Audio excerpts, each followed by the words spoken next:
Good evening. I'm calling this meeting of the Sacramento City Unified School District Board of Education back to order. Item 4.1, the Pledge of Allegiance, which will be led by our superintendent. Please stand.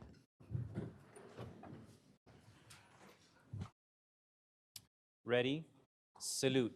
I pledge allegiance To the flag of the United States of America and to the republic for which it stands, one nation, under God, indivisible, with liberty and justice for all. Thank you.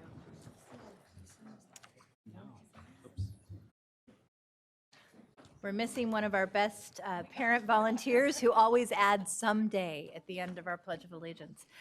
Item 4.2, our broadcast statement, which will be read by our student board member, Ang Olson. This meeting of the Sacramento City School Board is being recorded in its entirety and will be cablecast on Metro Cable 14, local government affairs channel on Comcast Consolidated Communications and AT&T Uverse. Today's meeting will air Monday, November 25th at noon and Friday, November 29th at 6 o'clock p.m. and also webcast at www.sacmetrocable.tv. We welcome members of the audience to address the board.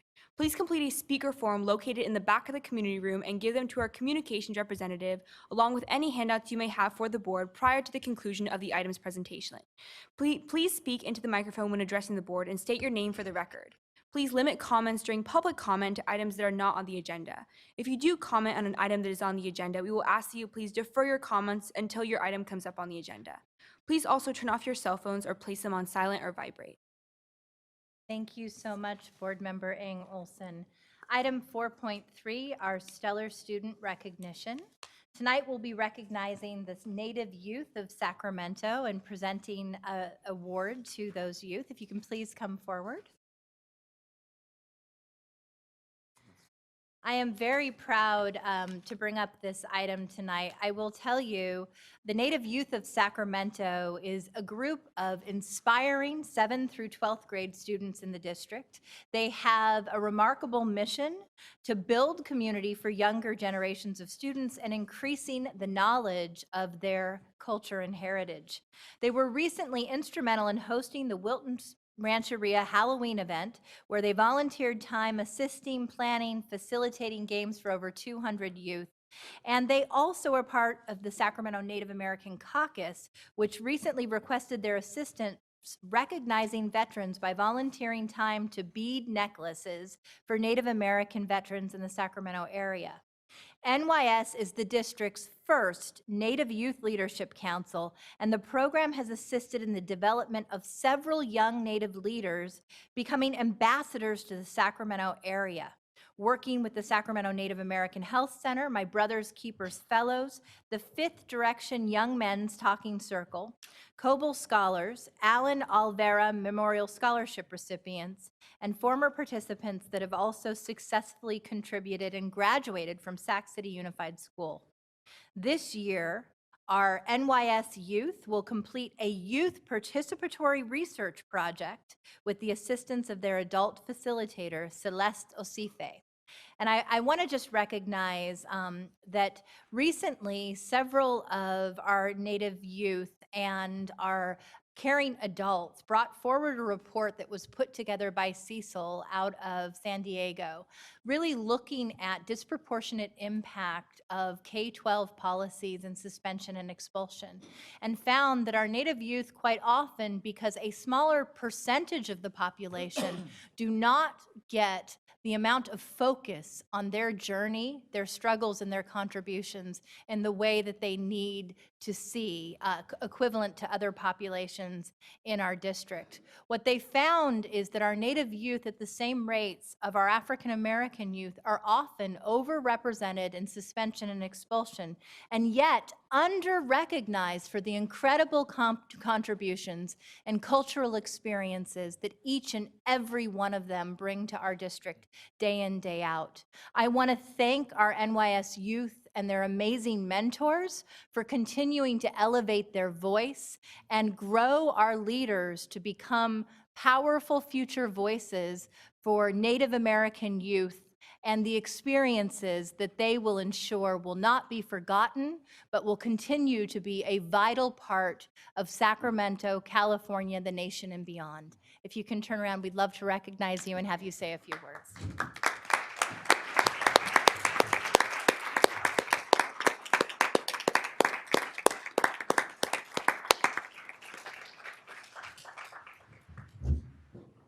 Do we have a youth representative who would like to speak?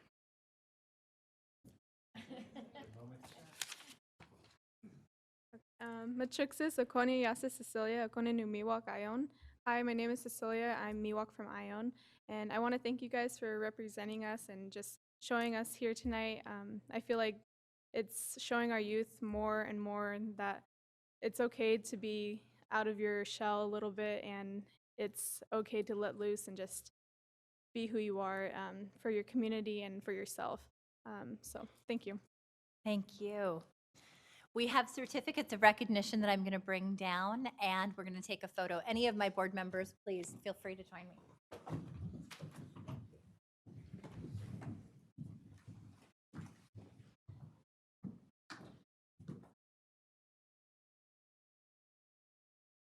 Our first certificate goes to Michael Hunsacker.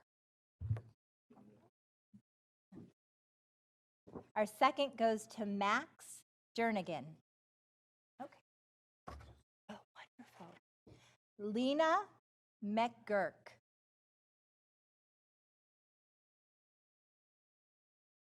Annalise Michel. Isabel Michel. Cheyenne Miller. Julia Osuna Moreno. Alex Tamasoyo. Michelle Yoker. And are we missing? Okay. And we have a dance that are going to be performed by our youth, and then we'll take a photo with them. We gotta get out of the way because I don't know. It's a song. It's a song. No, we're not dancing. We're singing.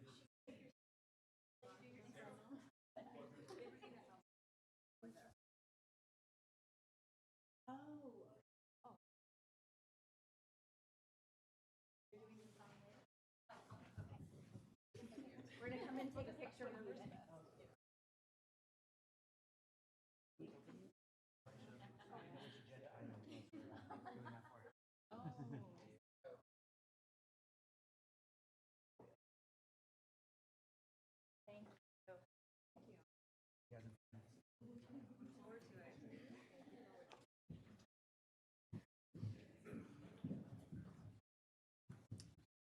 At what point? I'm not sure. I'm confused. Okay. So we're going to have a chance to have a performance from these wonderful students before item 9.2, our American Indian Educational Program presentation. Item 5.0, announcement of action taken in closed session. Yes, Madam President, I have the only announcements out of closed session. By a vote of 6-0 with Board Member Borowski absent, the board approved 2 special education settlement matters identified as OEH case number 2019-080715 and case number 2019-060569. That concludes the announcements out of closed session, Madam President. Thank you, Mr. Barron. Item 6.0, agenda adoption. Tonight's agenda will be adopted in memory of Patrick Green. Do we have a motion? Do we have a second? All those in favor? Motion carries. Item Board Member 7. Ryan, we have a public comment Okay. from thank Nikki you. Milewski. Okay.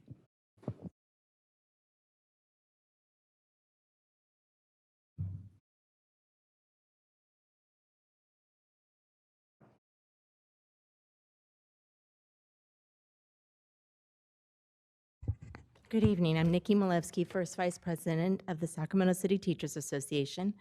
Our President, David Fisher, cannot be here with us tonight. His mother-in-law passed away, and he's been called to Panama to be with his wife's family. We have a few things that we would like to bring to your attention this evening. First, on Tuesday, November 12th, we had a very successful training with the Cruz Reynoso Bar Association regarding the rights of immigrant students and educators as it relates to the district safe haven policy and the California and federal law. We are very pleased to be working with Luis Cespedes and the Cruz Reynoso Bar Association to provide this much-needed training. We hope to provide it for every certificated educator in the district between now and the end of the school year. And we are pleased to announce that we have just received a substantial grant from NEA to help us in this effort. Second, in the back, we have flyers and a copy of an invitational letter from County Supervisor Phil Cerna, inviting interested parents and community stakeholders to a community forum that we will be holding at the former Fruit Ridge Elementary School on December 12th at 6:30. Assemblyman Kevin McCarty has also agreed to co-sponsor the event. We are very pleased that a number of organizations have agreed to co-sponsor our forum, including SEIU Local 1021, the Sacramento Central Labor Council, SEIU Local 1000, the Black Parallel School Board, Pastor Les Simmons, the Cruz Reynoso Bar Association, the Greater Sacramento Economic Council, the Los Rios Federation of Teachers, CTA, the California Federation of Teachers, Youth Forward, and of course, Supervisor Phil Cerna. We continue to believe that if Sacramento wants to be a major league city, we need a major league public school district. That starts with fiscal transparency and accountability, keeping your word, and spending valuable district resources on our students, rather than giving them away to for-profit insurance companies. We have a number of ideas for advancing our district, restorative practices, and implementing of an MTS program, ensuring that all of our students, especially those with Thank special you, Ms. needs, have the Malevsky. education that they deserve. Thank We you. hope to see lots of people there on December 12th. And if you would like to sign the Schools and Communities First Initiative, I have documents in the back of the room. Thank you. Wonderful. I would encourage everyone to sign the Schools and Community First Initiative, much-needed resources for our schools across the state of California. Item 7.0, special presentation. First, 7.1, approving resolution, recognition of the National Native American Heritage Month. Christina Navarez.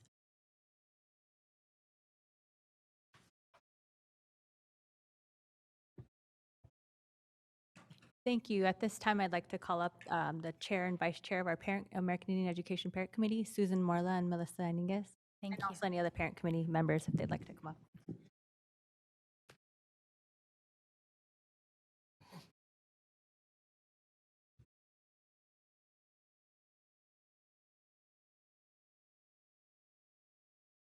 I don't know.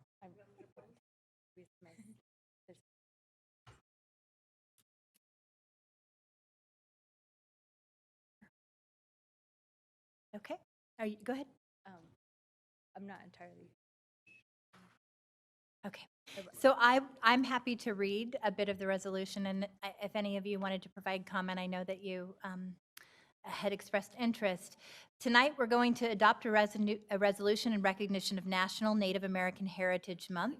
Whereas the United States celebrates National Native American Heritage Month every year in November, whereas National Native American Heritage Month is an opportunity to consider and recognize the contributions of Native Americans in the history of the United States, whereas Sacramento City Unified is committed to improving the academic and social emotional outcomes for Native American students and all students in the region, whereas Sac City Unified's American Indian Education Program, AIEP, provides tutoring, culturally relevant programs, back-to-school events, field trips, and graduation recognition for American Indian students enrolled in the program. And I'm going to just go to therefore be it resolved that the Sacramento City Unified School District Board of Education recognizes November 29th, 2019, as National Native American Heritage Month. Congratulations.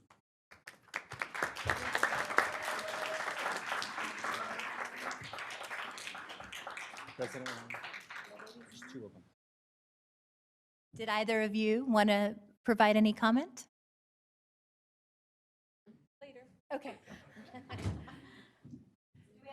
Thank you. And a second? Yes. All those in favor? Preferential vote. Do one more photo. Thank you.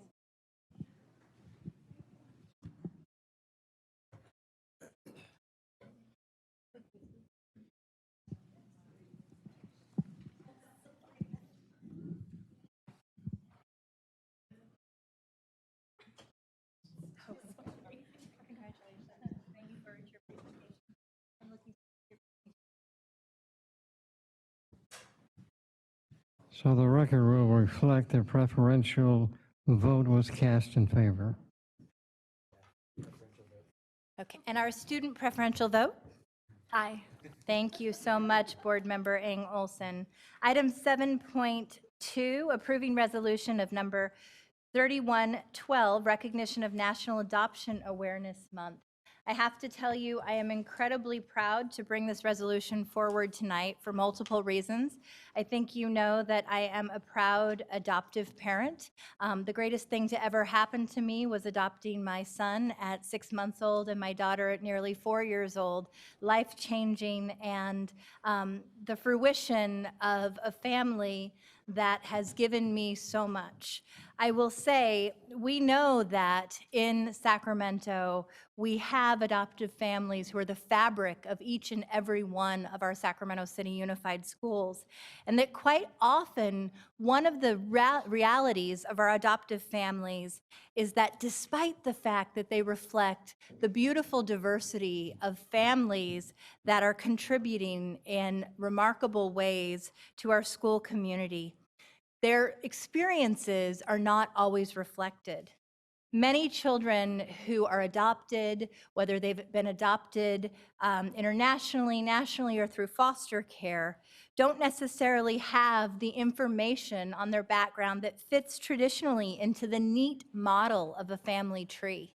And so one of the reasons we do our National Adoption Month resolution and post accompanying information on the district's website to share with educators, with staff, and with families is to celebrate the diversity of our adoptive families, to recognize that there are thousands of children right here in the Sacramento region waiting to be adopted in the foster care system, and to recognize the beautiful contributions of our adoptive children and the unique experiences that they bring to our classroom. Tonight, I have the honor of presenting this resolution to one family that epitomizes the beauty of transracial adoption and of being a part of an inclusive adoptive community. And so I'm going to read a few bullets from the resolution and then call up our family to receive this resolution tonight and say a few words. Whereas public education serves a wide variety of students from traditional as well as non-traditional families, including but not limited to adopted, guardian, and foster. Whereas Sacramento City Unified School District understands that loving and nurturing families are strengthened and expanded when committed and dedicated individuals make an important difference in the life of a child through adoption. Where on any given day, there are nearly 443,000 children in the United States alone awaiting a family. Whereas 1/3 of children entering the United States foster system are young people of color. And whereas nearly 1/4 of individuals in the United States have considered adoption, and our individuals throughout the district and beyond need to recognize the realities and contributions of our adoptive families. Today, we are recognizing November's National Adoption Month and resolving that the Sacramento City Unified School District Board of Education supports the goals and ideals of National Adoption Month, recognizes that every child should have a permanent and loving family, and encourages individuals within the local community and educators throughout the district to consider adopting during the month of November and to include culturally responsive, inclusive adoption curriculum throughout the calendar year. So with that, I would love to call up Claudia Jason. I would love to call up Michael Funk and their beautiful daughter, Janae.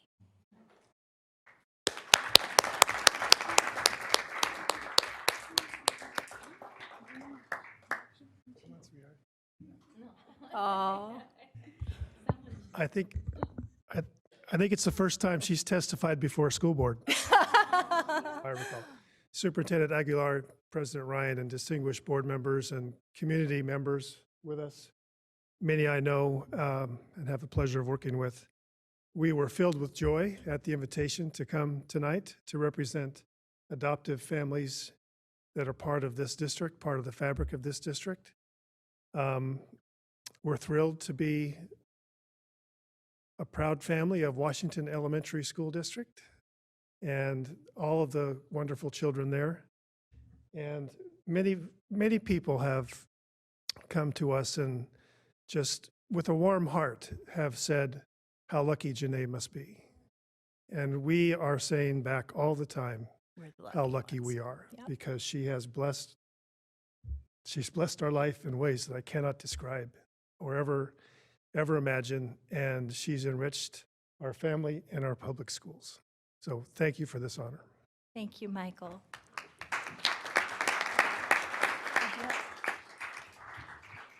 I'll move the resolution. Second? Second. Student preferential vote? Aye. All those in favor? Aye.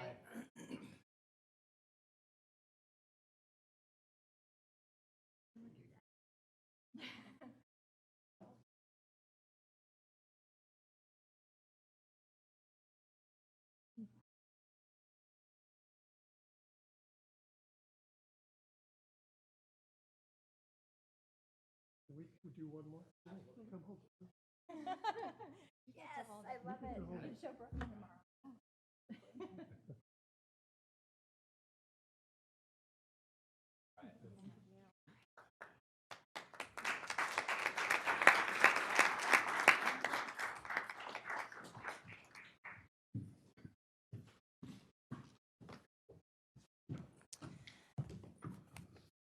Item 7.3, approving resolution number 3114 in support of the Public Preschool K-12 and College Health and Safety Bond Act of 2020, Proposition 13, which will be presented tonight by Christina Pritchett. Thank you, President Ryan. And before I begin, I'd just like to recognize my husband who's sitting in the front row. Tonight, we're celebrating our 21st wedding anniversary. Yes, yes. He has put up with me for that long, and sometimes being the spouse of an elected official is much harder than being the elected official. So thank you for being here. This is the second anniversary we've spent in this room. Okay, so tonight I'm really excited to bring this resolution forward for the district support of the state bond that will be on the ballot for March 2020 in the primary election. I'd like to call up Kevin Fiera from the Sierra Building Trades, as well as our district facilities team, to receive the frame resolution. If you can come to the podium. And while you're on your way up, I'd like to just say a few things. The district has more than $3.5 million in facility needs, which we'll hear more about in later in tonight's agenda. The state bond, if passed, would provide matching state funds that would provide and help the district further address our staggering facility needs. We, as district officials, we see every day that many of our campuses are not conducive to a positive learning environment. The state bond would not only help modernize the district's facilities for improved teaching and learning, but it would also create more middle-class jobs both locally and across the state. With that, I'd like to just read a couple of the whereases from the resolution. And let's see, actually, I'll just read them from here. Whereas the Sacramento City Unified School District has more than $3.5 million in facility repair needs, which could be partially funded by the state matching funds authorized by state bonds. Whereas Prop 13, which is actually the state bond, on the March 3rd, 2020 ballot, the Public Preschool, K-12, and College Health and Safety Bond Act of 2020 will provide for renovation and upgrade of existing classroom and facilities. Whereas the California unemployment rate is greater than the national unemployment rate.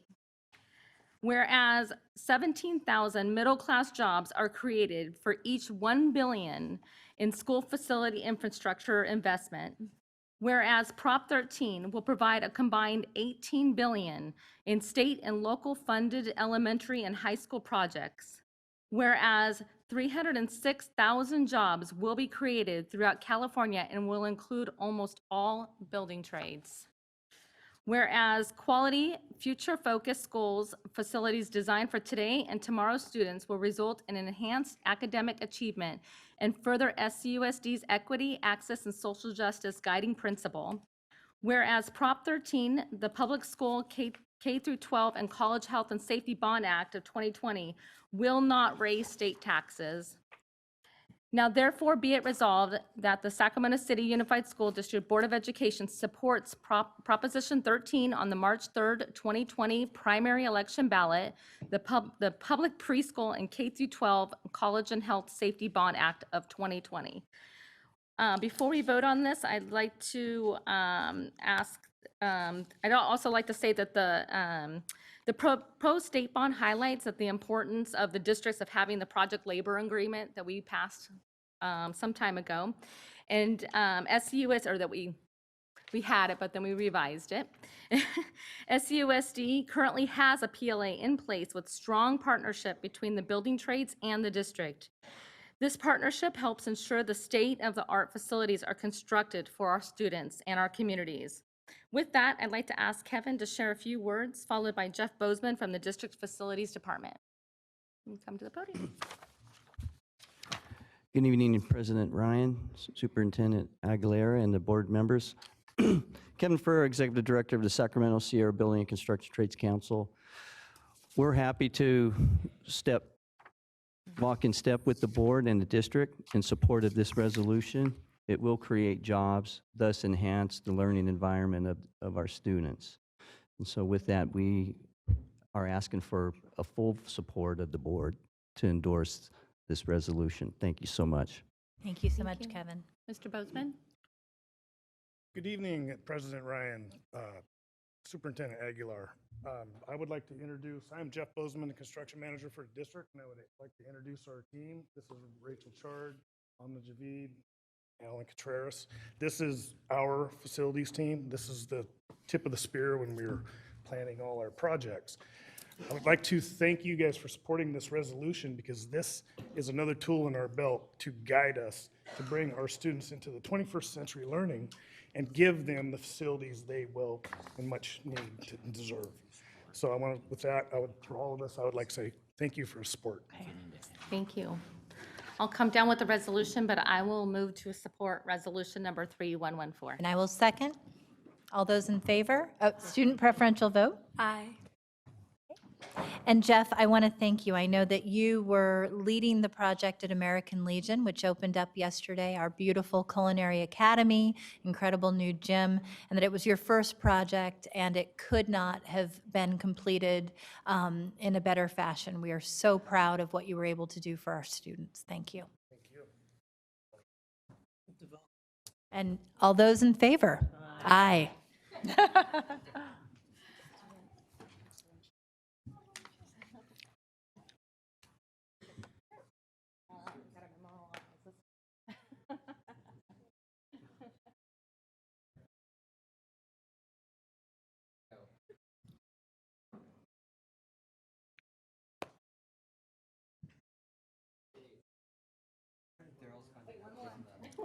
What? Perfect. That? Okay, I'm clapping. I was clapping. Thank you so much. Item 8.0, public comment. Members of the public have the opportunity to address the board at this time on non-agendized items. Each speaker will have 2 minutes to speak with no more than 15 minutes on a single topic. Speakers can combine their time. Do we have any public comments on non-agendized items? We do. We have 11 public comments. Please come to the podium as your name's called.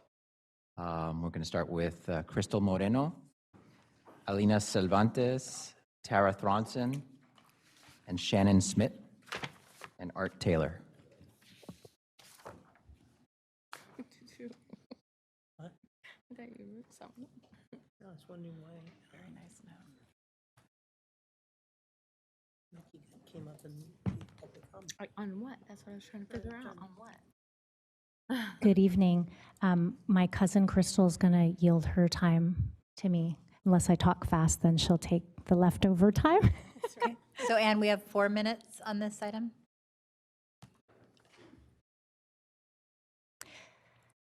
Good evening, board members. Yesterday was Universal Children's Day and the 60th anniversary of the UN's Declaration on the Rights of the Child.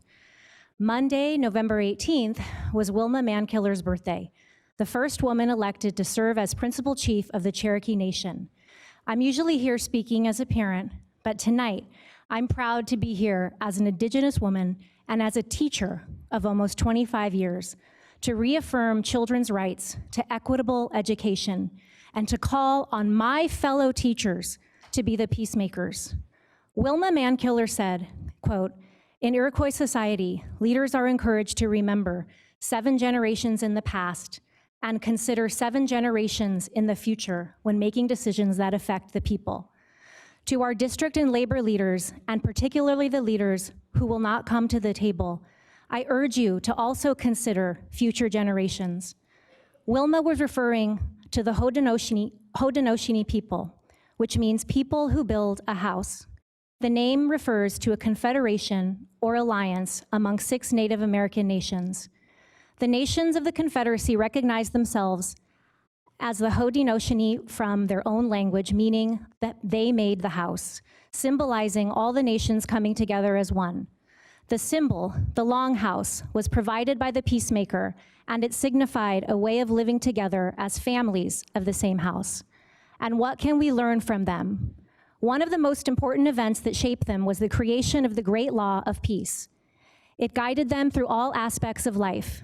The peacemaker's teaching emphasized the power of reason, not force, to assure the 3 principles of the Great Law: righteousness, justice, and health. The Great Law of Peace provides the people with instructions on how to treat others, directs them on how to maintain a democratic society, and expresses how reason must prevail in order to preserve peace. Please, my fellow teachers, allow reason to prevail. It's been almost 8 months since all parties have come together to build our longhouse. Demand that your leaders come to the table, find the savings, and encumber them until arbitration. Please stop supporting leaders that are obstacles to peace.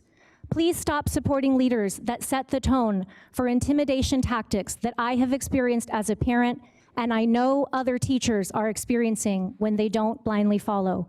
Our children are watching.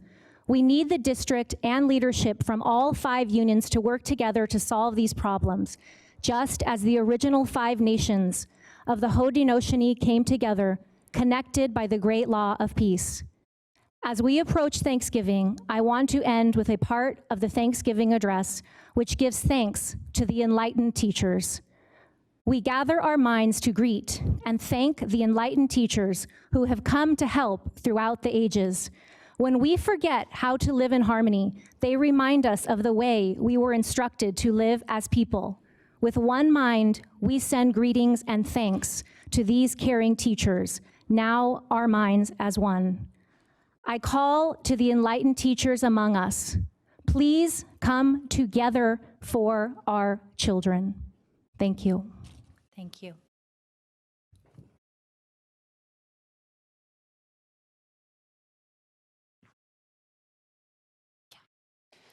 Good evening. My name is Tara Thronson, parent of 2 in this school district and co-founder of Parents United to Restore Our Schools.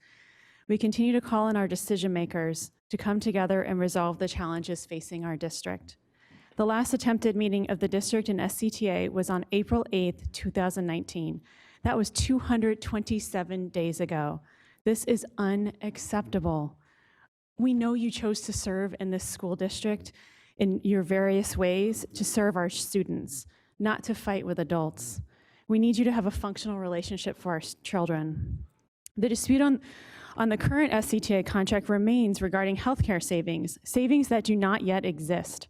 SCTA agreed to make a change by July 1st, 2018. More than a year later, There's millions of dollars in estimated savings have not been captured to invest in our education system. SETA should make the change and the savings should be encumbered until the arbitration has a resolution. We prefer to see millions of dollars in savings for our students rather than going to HealthNet.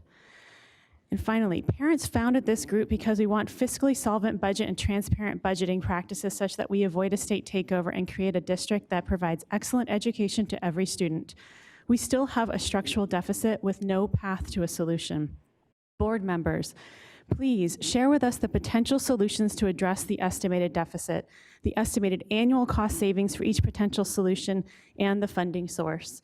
I know it's an estimate of what the deficit is, but we need to start working on it. This spring, we went through all these different solutions. They didn't have dollars amounts tied to it. And then later we found out some was restricted funding. So please, let's just start going through it.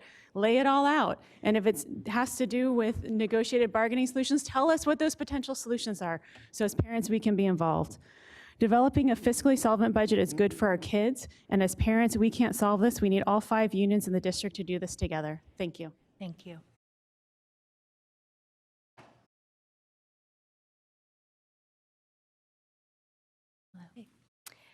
Good evening, Superintendent Aguilar and board members. Hello, my name is Shannon Schmidt. I'm the Dean of Students at the California Montessori Project Capitol Campus. We're here this evening. My superintendent, Brett Barley, who you may recall from a couple of meetings past. Also, last couple of weeks ago, my principal, Bernie Evangelista, also visited. And our intent in being here really is just to let you get to know us a little bit better. So I'm here to introduce myself and really to invite you all to a unique event that we're going to be holding at our campus. It is called the World Fair. Over the next few weeks, each of our classrooms will focus their studies more heavily on a particular country or culture from around the world. They're going to be creating special projects at home and in class to be displayed the night of the event. I was sad. I wish I had brought something my daughter actually made in recent years. We have this beautiful display she created of Croatia, but there will be many other beautiful displays. It's a very fun and colorful celebration of diversity, and we wanted to warmly invite you to come out and visit with our amazing students and staff. This year, our World Fair will occur on December 18th from 5 until 6:30 p.m. at our campus that's located at the old Thomas Jefferson campus at 2635 Chestnut Hill Drive. It would be really lovely to see all of you there. Thank you for having both of us this evening. Thank you for the invitation.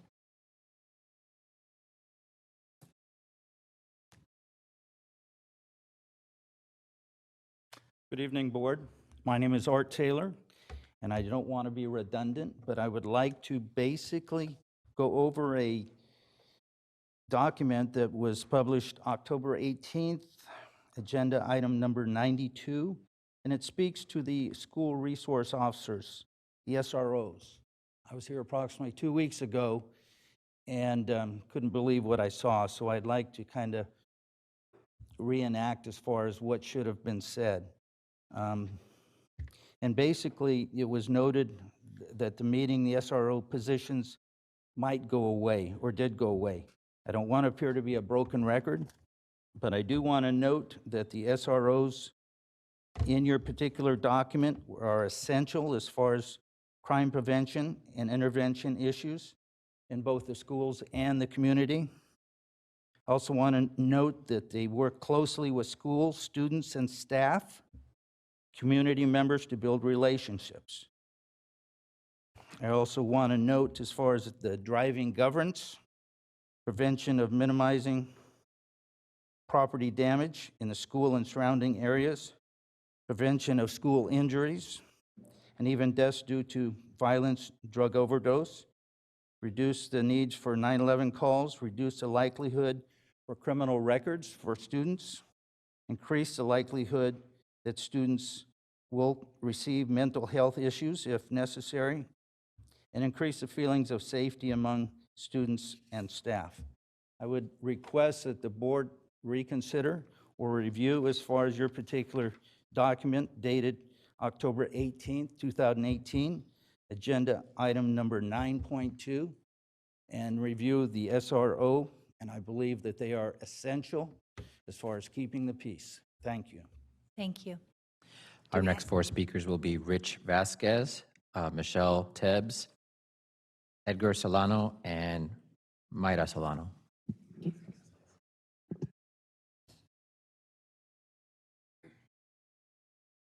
Good evening, Mr. Vasquez. Good evening, President Ryan, Superintendent Aguilar, members of the board. Come here today to bring light on the Hiram Johnson baseball field.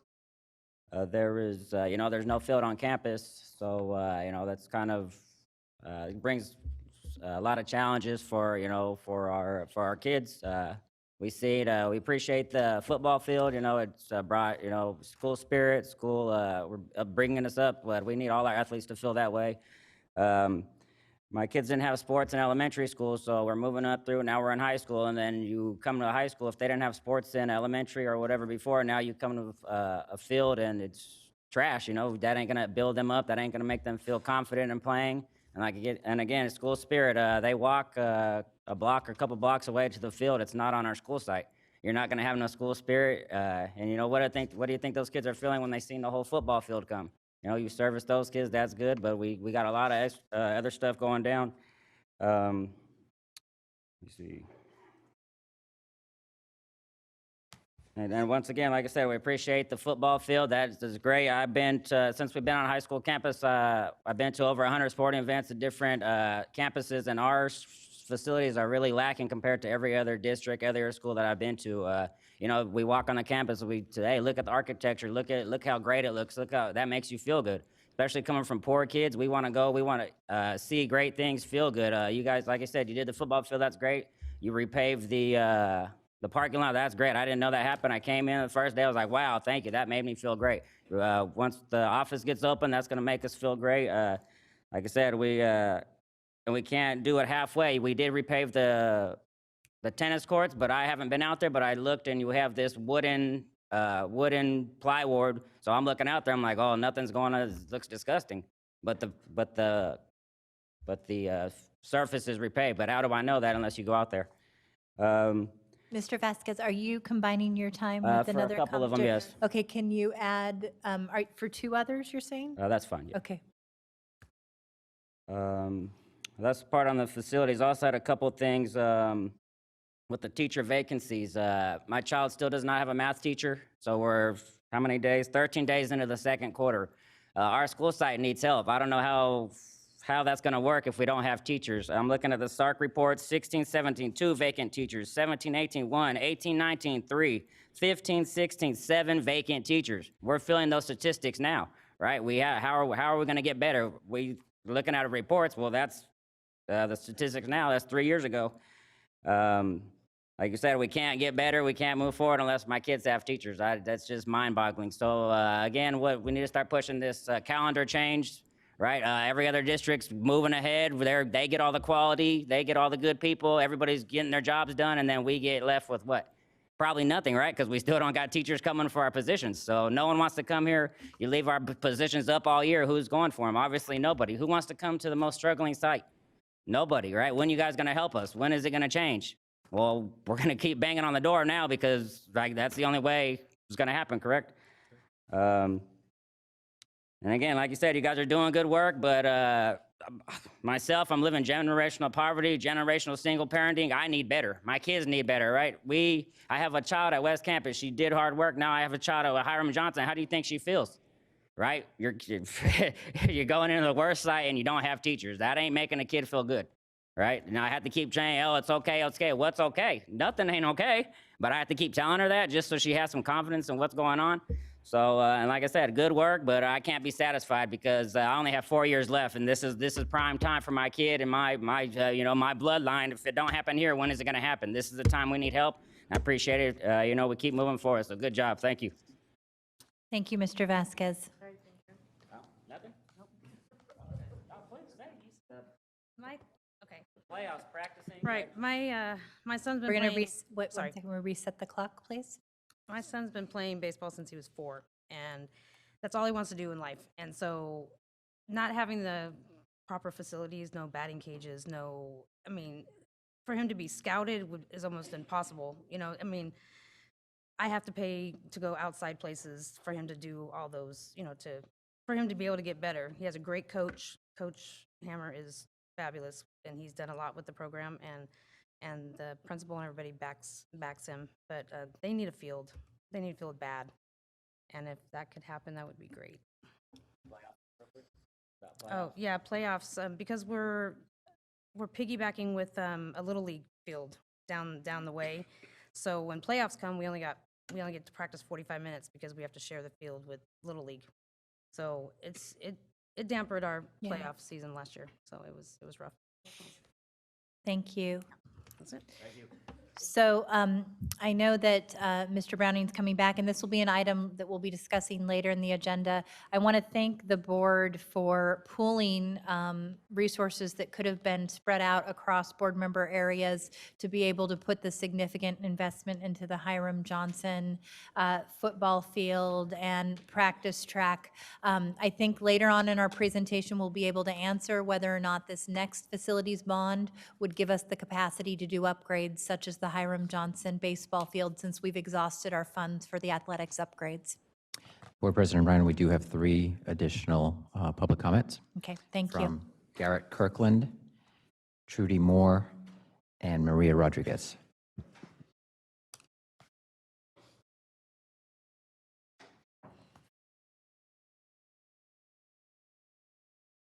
Hello, everyone. First of all, I'd like to thank our parents for coming out and fighting for what our kids need. It's true, we are lacking the baseball field. We are also here to advocate for the bond going forward so that we can start to level the playing field. We do have some Title IX issues that we need to address on our campus where we have some facilities for girls and not boys.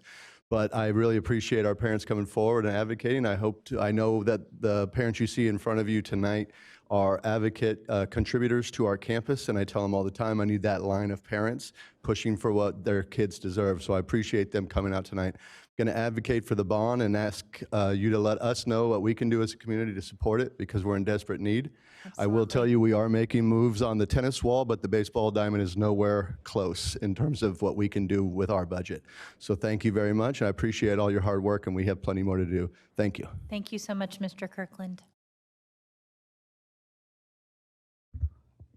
Good evening, board members and superintendent. I wanted to let you know I am still waiting to receive responsive records to my California Public Records Act requests. I've been waiting for 4 months for answers. On October 3rd, your policy and government manager, Mr. Nathaniel Browning, refused to answer basic questions about the McClatchy High School track closure in August, as if what happened was something top secret that he needed to hide from the public. And he instead demanded that I make written CPRA requests when the law does not require written requests. He denied receiving my first request, which I hand-delivered to him on October 3rd. He didn't respond, so I was forced to make additional requests. I received no 10-day letter as required by law for any of my requests. 30 days later, Mr. Browning wrote that he was denying my request because in his mind they were irrelevant, which is an unlawful reason to withhold records. Mr. Browning next blamed email server problems that didn't occur until November 1st. He denied having responsive records such as an organizational chart, duty statements, job classification specifications, and contact information for his superiors. Mr. Browning withheld text messages, erroneously believing they aren't public records. As a result, Mr. Browning's credibility is very low, causing the community to believe he may be unlawfully withholding other records. Your attorney, Mr. Raul Bazio, refuses to talk with me. We are concerned that the school district is, by its own conduct, teaching our students that obeying the law is not important, transparency in government is not important, and some people, district staff, are above the law. District staff are not and should not be above the law. They should obey the law like the rest of us. If Mr. Browning had simply answered some basic questions, the district would not have the increased workload that Mr. Browning caused. We hope you will take steps to ensure your staff comply with the law and be worthy of your position. Thank you for your time.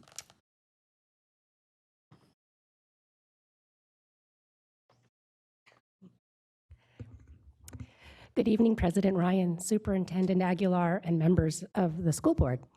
My name is Maria Rodriguez, and I am in my last year as a parent in SCUSD. So they say that a picture is worth 1,000 words, And since tonight I have at least 9,000 words that I'd like to say in barely 2 minutes, I'm passing around some pictures that are very meaningful to you. I hope you'll each take one and wonder what is behind the story of that picture.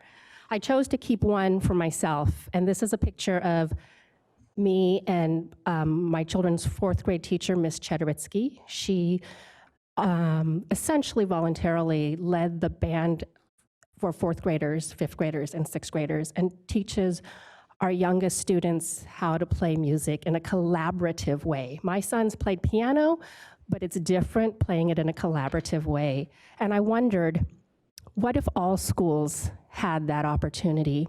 What if Sacramento School District was a district that actually did something different and encouraged music? So I was surprised when I was doing my homework for the LCAP pack, and I was reading this report from PACE that you've probably read about the implications of budget issues on policy. And towards the end, close to the recommendations, and I'm gonna have to read fast, in the part where it says investing in district's equity agenda, it says to invest in improving outcomes for historically underserved student populations, the district will need to find cost savings and make hard choices about how to shift money. And then it goes on to say, if they did this, at that level of funding, it might be able to offer every student music instruction with a certificated teacher once per week. I was so surprised. Like, they could talk about anything, and these policy experts, wondered, what if we actually let students have music early on? I just want to say my son was really quiet when he was in elementary school, so I wanted him to be in band in high school because I knew it would give him a community. I wish I could tell you more about that story, but he got that community, and I am so thankful. And what if every student had that? And have a very happy Thanksgiving. Thank You guys you. put in a lot of time. Thank you very much. So do we have any other public comments No at this additional time? comments. Thank you. Moving on to item 9.0, board workshop, strategic plan, and other initiatives. Item 9.1, college going update. Tonight's update will be provided by Vincent Harris and Christina Espinoza.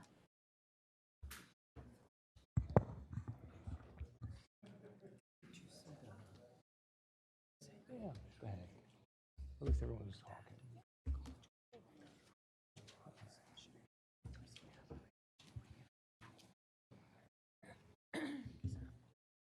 Really? Okay.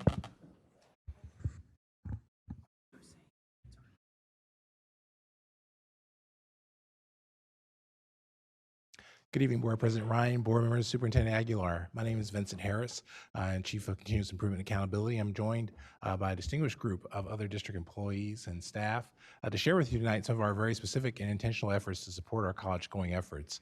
You know, college-going as a topic is a very intensive one, and so tonight we're actually going to really focus on the strand of supporting our students in terms of what they need right now, and that's the application processes, particularly for our California State Universities and University of California, which both have a due date of November 30th. And so this evening's presentation will really be geared towards talking intentionally about some of the work that we're doing currently within the system. And so you'll hear about the work of our counselors. You'll actually hear of the work of our youth development department supporting our students as well. And then we'll wrap up with a conversation about some of the actual intentional work at our sites. This slide is just mentally sent to reinforce the powerful partnerships that we have with our institutions of higher education.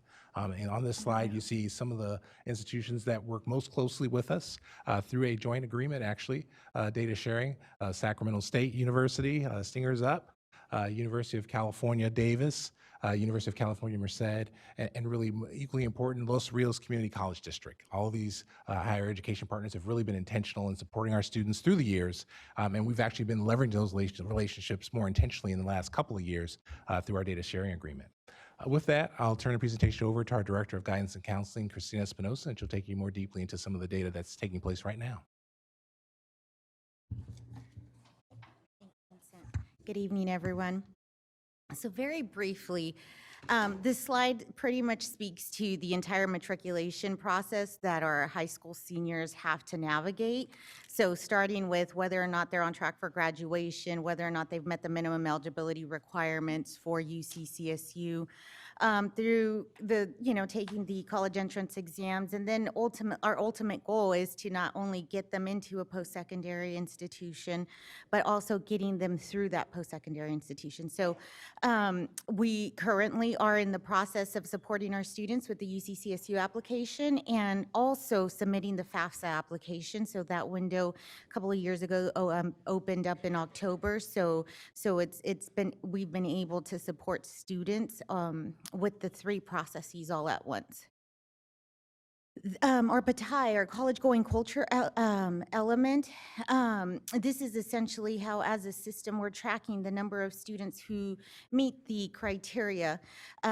Specifically, I want to focus on the second one, where we're really working alongside our counselors to ensure that our students are competitively eligible for these systems. So we're encouraging them to take as many A through G courses if they so choose to pursue a post-secondary education, and then ultimately ensuring that they're completing the FAFSA. And this is also something that we work with our administrators on at each one of the school sites so that they know as a site where they are in terms of their college-going culture or building one.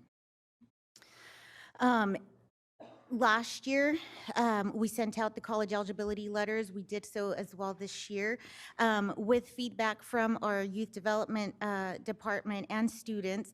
They asked that we distribute this information at the school level versus sending it out in the mail to ensure that they received it. So all of our students through classrooms received a personalized college eligibility packet, which gave them a summary of what their academic profile was and highlighted colleges and universities that they should consider applying to based on students that look just like them who had enrolled in these colleges and universities. So we sent these out in mid-October to all of our seniors again this year.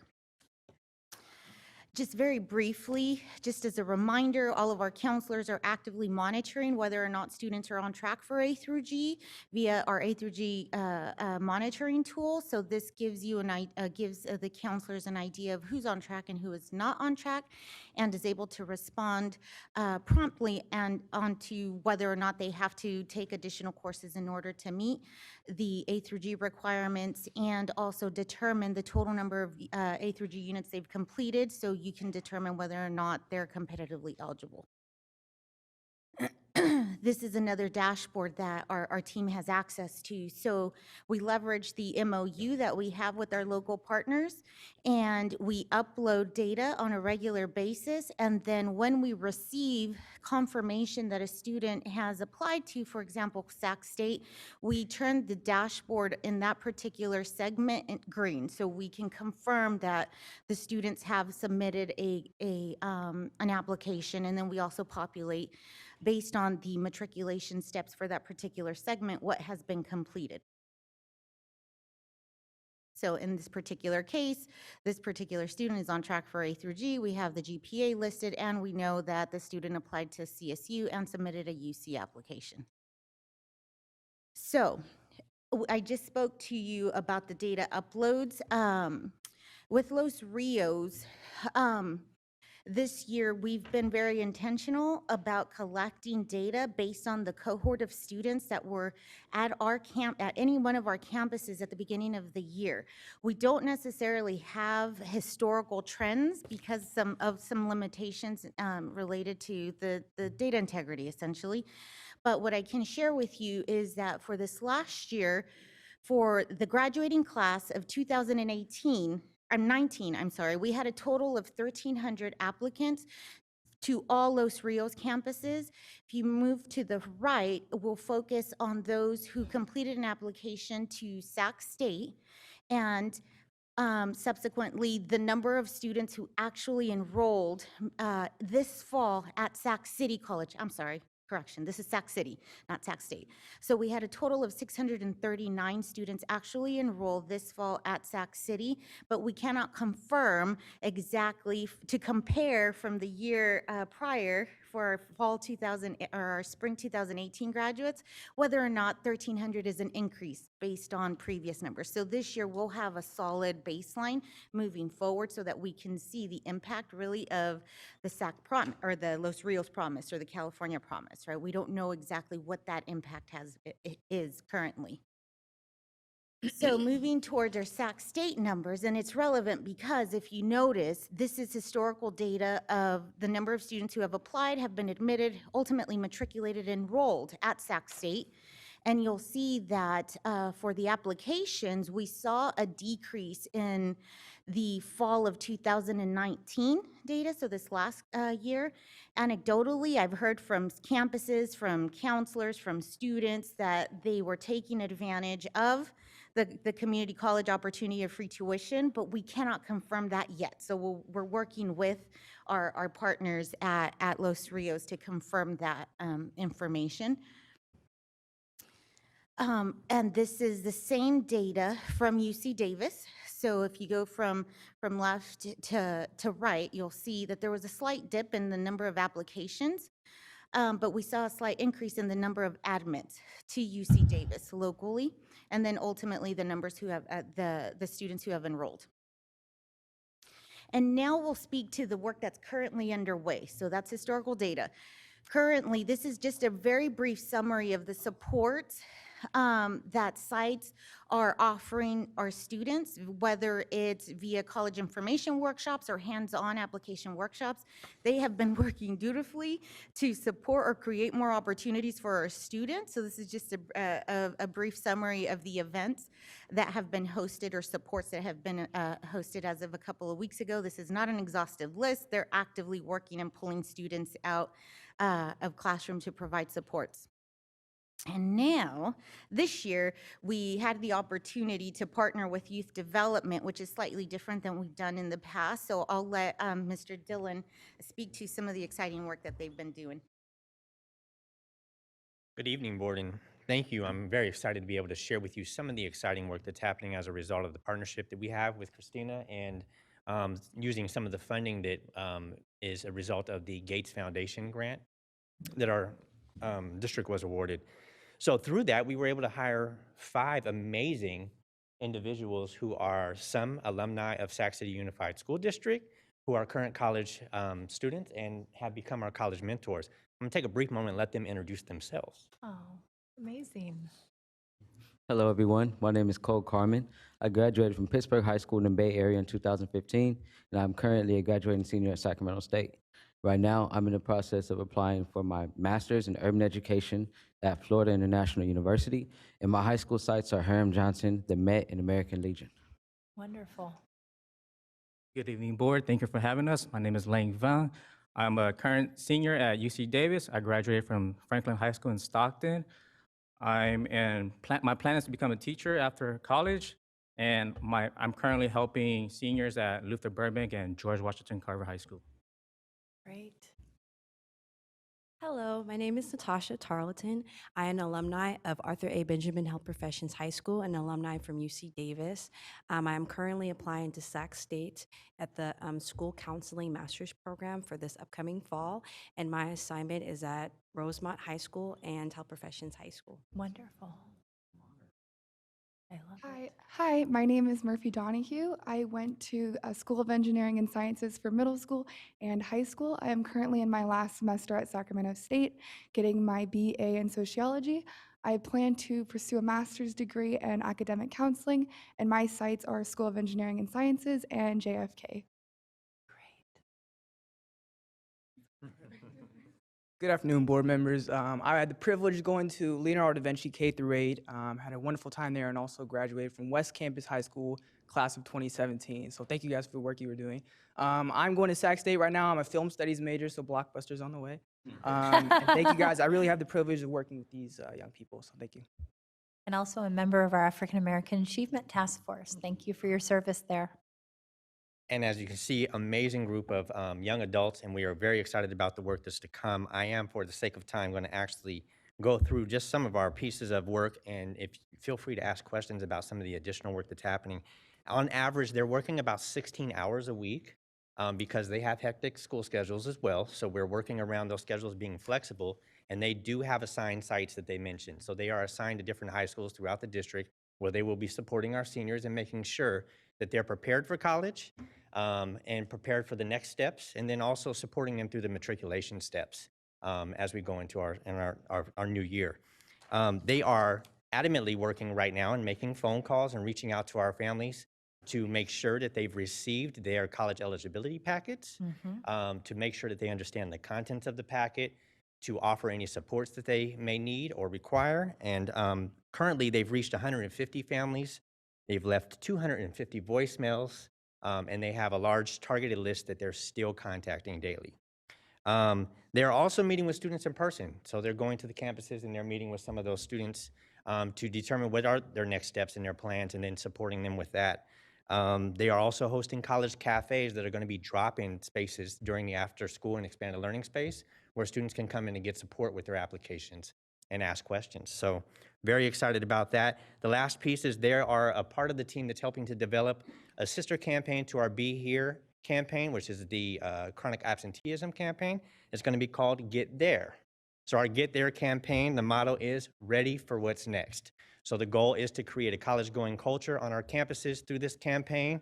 These students are working hard on that, and we also have we've been very fortunate to be able to partner with a professor from Sacramento State Communications Department who has given us some of her senior graduating students who are going to also help us with developing that. So we meet with them weekly as well. So a lot of exciting things to come. We are really excited to continue to work with Christina and the counseling department to make sure that all of our students are ready for what's next. Thank you.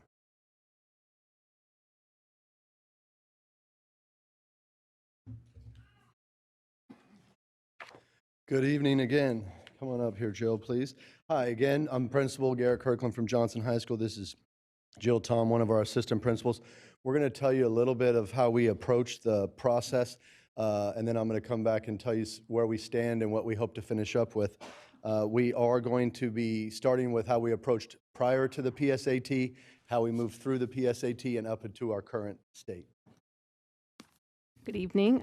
So one exciting thing we did was on the PSAT day, we saw an opportunity while the freshmen, sophomores, and juniors were testing. We saw an opportunity to get creative about how we would support our seniors with their college-going efforts. And we took them in periods 1 through 4 and ran them through 4 different sessions in order to help get them started focusing on their application process. So they had a session that talked about CSU, community college. We got them all launched in CCGI so they could start their college application process, and a session on the FAFSA.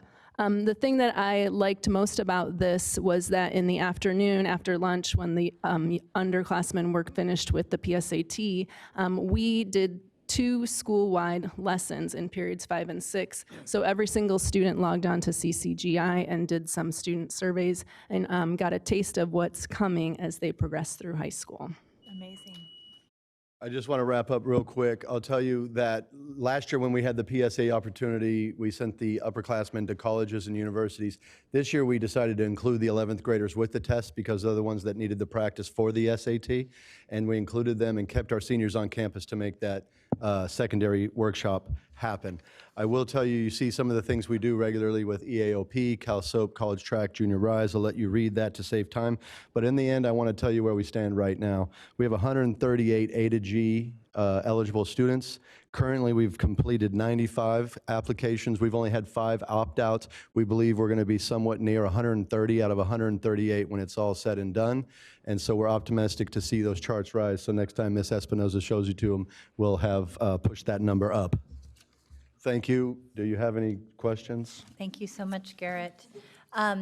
We're going to take public comment at this time, and then We have questions. no public comment. So we have no public comment, so we have 10 minutes for Q&A from our board members. And if you can just pause it after board members ask their questions.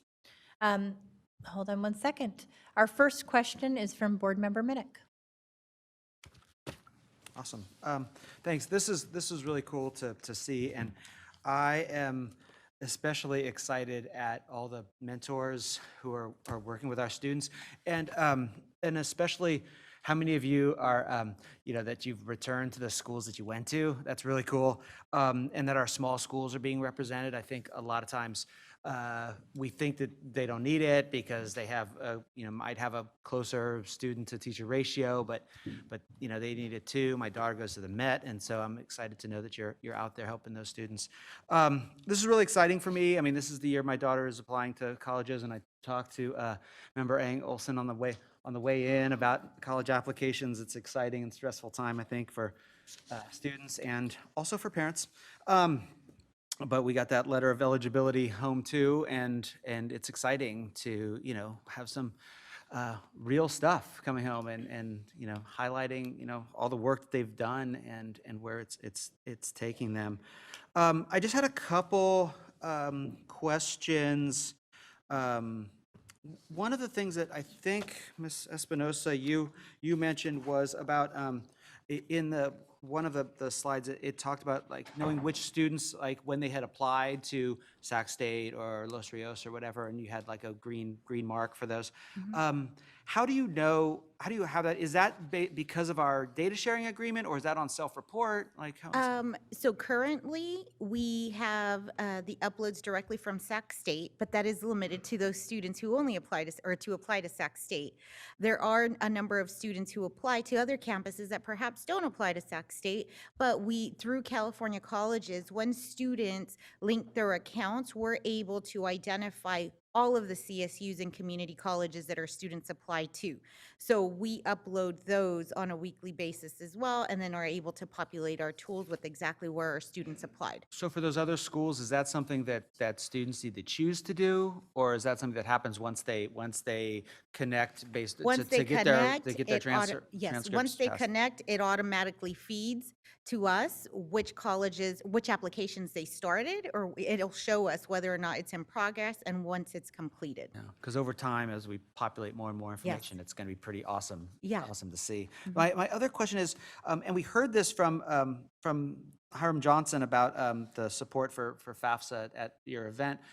You had mentioned it too, and I was wondering what are the supports that we are providing kind of district-wide for kids around FAFSA? Because I think there's still, I was the first person in my family to go to college. I was kind of discouraged from going to college, which is why I went at like 30. But so a lot of parents don't know. So and a lot of it has to do with money because people don't always realize. And so I'm curious what is it that we're doing to make sure that our students know what's available and how to access it.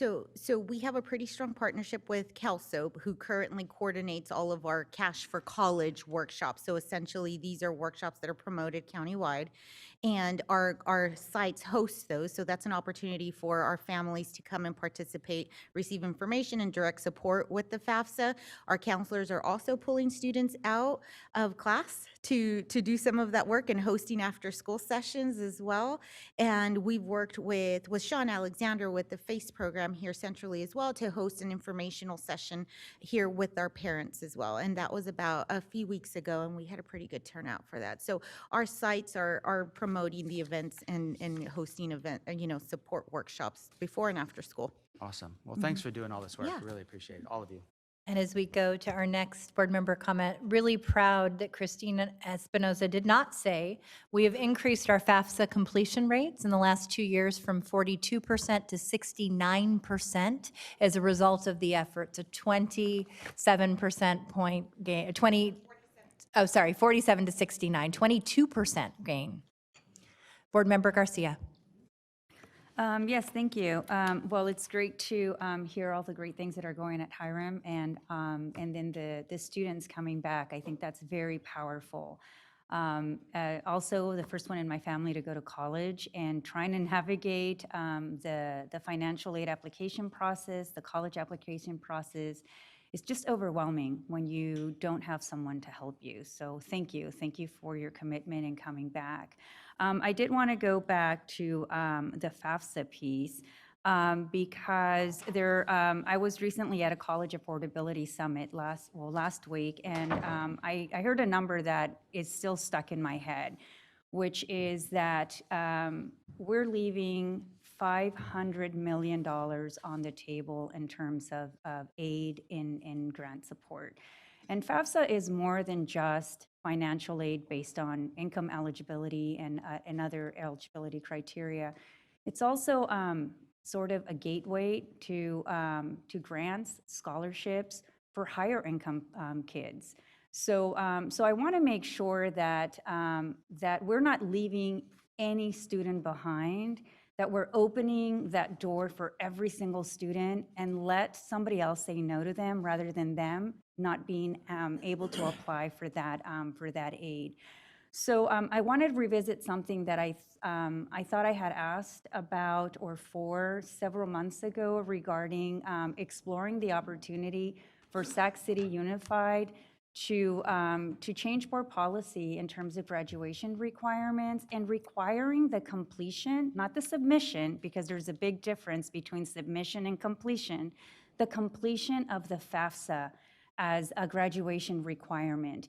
And it's not to it wouldn't withhold a degree from a student. It would simply make it, it's only adding value to their graduation journey. So I want to know maybe from staff where we're at with that particular conversation and implementing that policy so that we can make sure that every single student is applying for FAFSA and we're not leaving money on the table. You want to give an update from last night? To speak to. So to your question, Board Member Garcia, actually, staff did have a conversation with the Board Policy Committee this week. And of course, the Board Policy members can speak to the next steps. So we did have a robust conversation about exactly the notion of FAFSA as a graduation requirement, discuss pros and cons and kind of the current context. Because to your point, obviously, it's a national conversation. And so we talked about some of the conditions of readiness for it. Okay, Board I'm Member sorry. Vang, do you want to respond? Yes, I need more specificity. Yeah, so the conversation in the policy committee was that we would, one, I think staff shared a really good PowerPoint at the last meeting, and what we requested was that to be shared with all board members.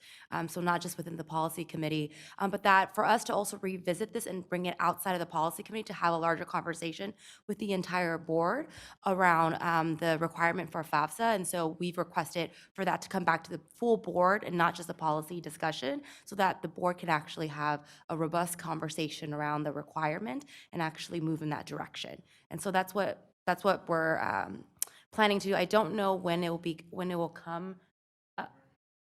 Oh, February, we're thinking? Yeah. Yeah, so. Okay, I appreciate, go ahead. Superintendent Aguilar, I think you started to respond.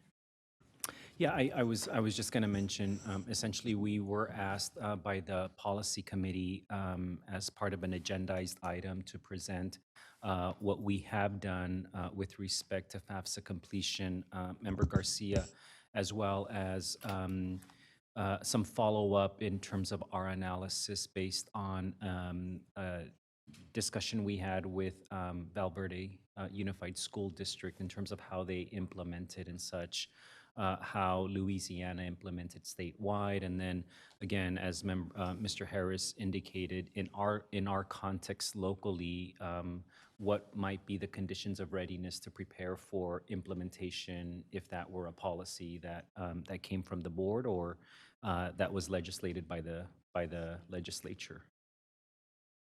Okay, well, I'm glad to hear that we're going to have a much larger conversation about that proposal. I think it's important, and I think it only helps students. I also think that it brings in a level of a standard access across the district. Right now, we may have pockets of certain sites doing a really, really good job, and other sites still not being sort of at that level in terms of having these workshops, in terms of having students apply for FAFSA and submitting their college applications, thinking about maybe how to leverage CCGI in terms of pre-populating information into a FAFSA application so students can don't have to do as much. So really trying to just pull any lever that we currently have to advance the readiness. To make sure, again, that all students have access to apply for FAFSA, because it's just not income It's also scholarships and also helps more of our middle-class families in our district.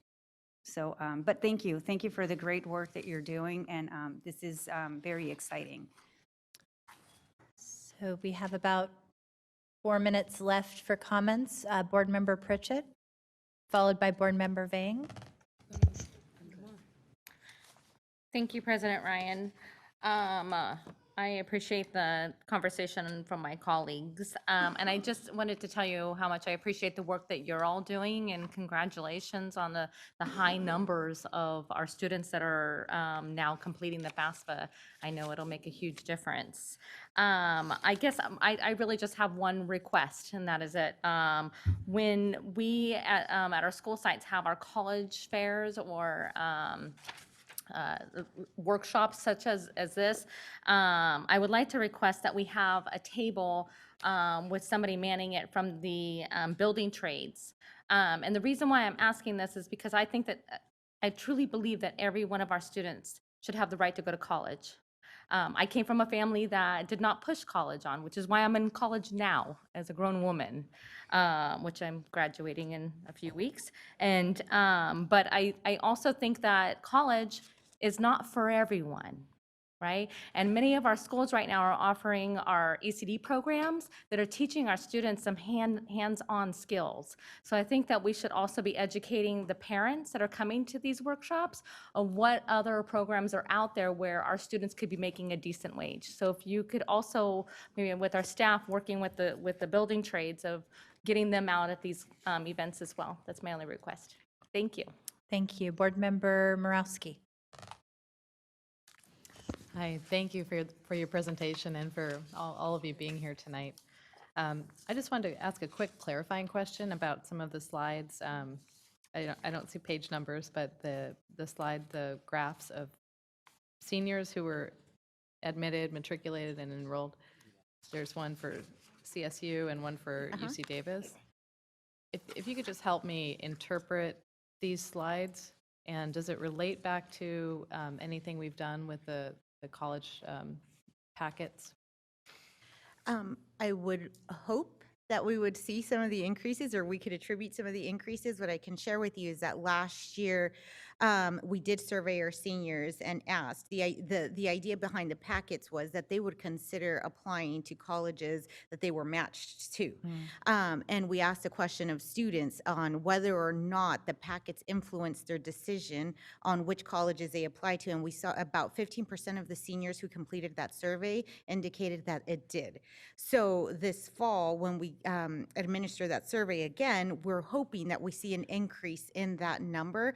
I think naturally we will, because I think it got into the hands of more students because we didn't mail it.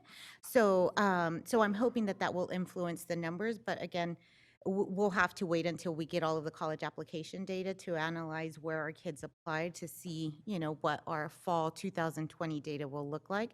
But these slides, from left to right, for the last 3 years, it'll tell you who, how many students in this particular one applied to Sac State, how many of those students were admitted, how many matriculated. So that means they did everything that they needed to do in order to step foot on the campus, and then ultimately enrolled. So you'll see that there's a drop off, and that's a lot of the work that our college mentors helped us with this last summer with addressing the summer melt. And so the years are 29, I'm just trying to follow the years, 2019, 2018, then 2017? Yes, the gray is 17, 17 from left to right. So is it going backwards in time, or am I just reading it wrong? The blue is this year? Yes.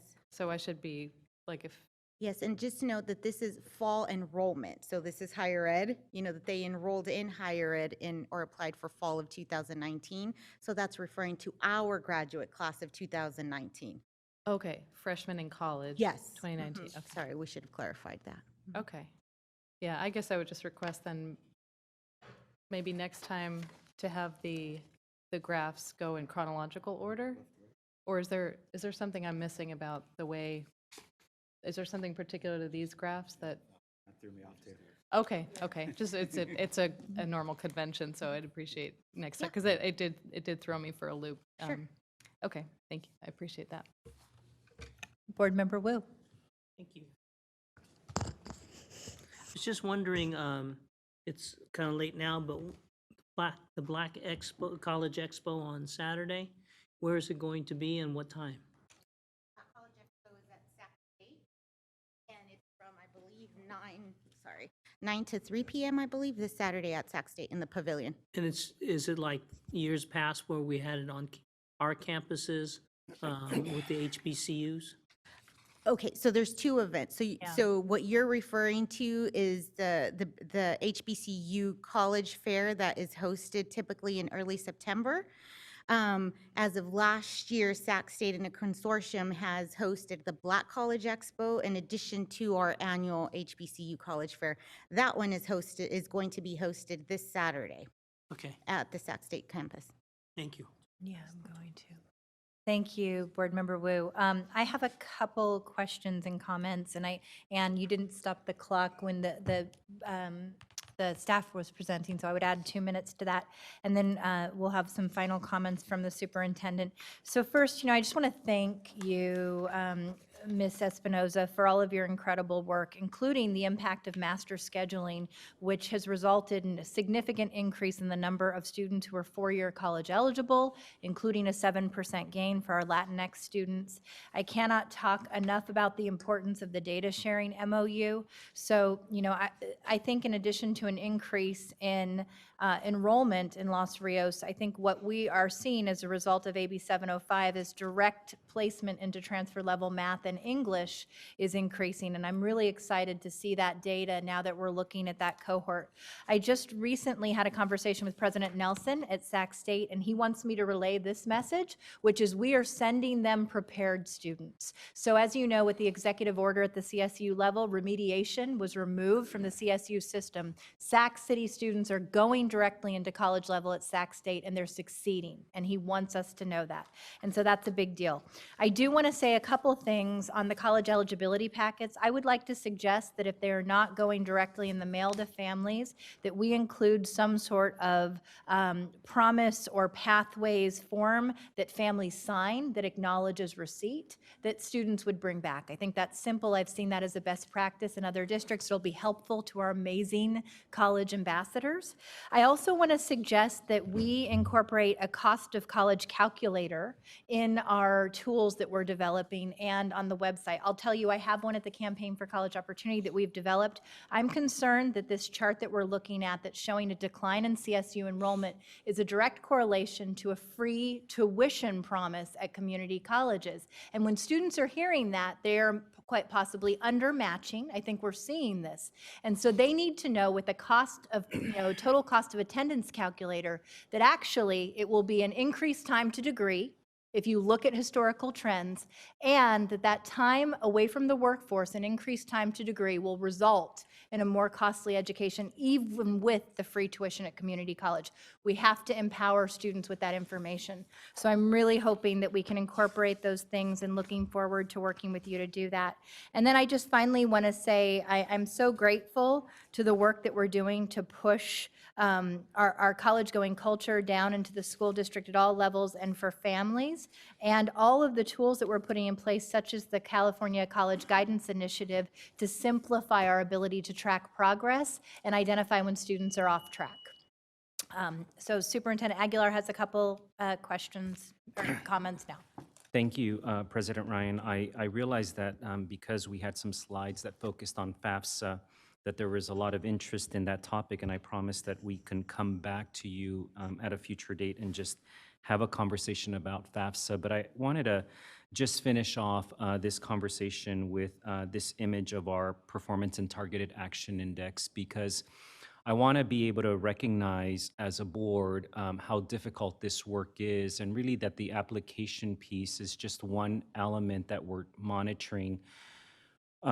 Our focus on student achievement is reflected in this element of our index, in that if you were to ask Principal Kirkland whether it's easy or difficult to, for example, focus on increasing the population of students that is eligible, competitively eligible, which is in that second column.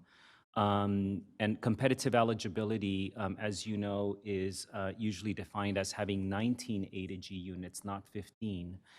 So imagine being a high school principal leading wonderful staff trying to think about how do we increase the percentage of our seniors who are on track and will graduate with 19 A to G units is no easy task unless we're focusing on student achievement. And if we were to do that, we are now holding ourselves accountable to make sure that students are applying to colleges and universities that match their academic profiles, which is why we will have to come back, Member Morowski, once we have a final data set to see whether or not the change idea of introducing packets that tell every student, here's where you ought to consider applying, was actually a successful change idea to implement, to impact this portion of the index. And as you know, our commitment to continuous improvement is very strong. Because Ms. Espinoza talked about this being a Gates-funded effort, we will be part of a white paper from the Gates Foundation on this effort that we've now embarked on. But I just want to make sure that everybody focuses on how this is part of a comprehensive initiative and effort to make sure that we have fewer students who are only eligible to apply to a community college, more students who are eligible to apply to more colleges and universities, at increasing that pool of eligible students, and then monitoring whether or not those students are applying to matched schools, not as a requirement, but certainly as proof that we are exposing and informing and empowering our students with valuable information. So we will dig in very closely at our data set once it's complete to try to better understand why it is that we're seeing an increase in community college application and enrollment and a decrease at four-year colleges and universities, and whether it is impacted by your instincts around the College Promise Initiative as well. And we look forward to coming back with that report. Thank you, Superintendent Aguilar, and thank you to all of the staff who've contributed to this wonderful work. And I am so encouraged by seeing many of our alumni coming back and contributing to promoting a college-going culture with our youth in Sac City Unified. Continue the great work. Thank you.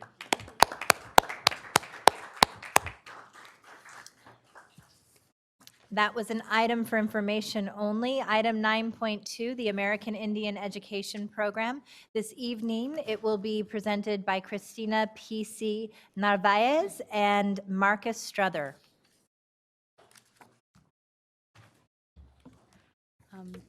Respected board members, President Ryan and Superintendent Aguilar, at this time I'll invite the youth to come up and they're going to perform their song.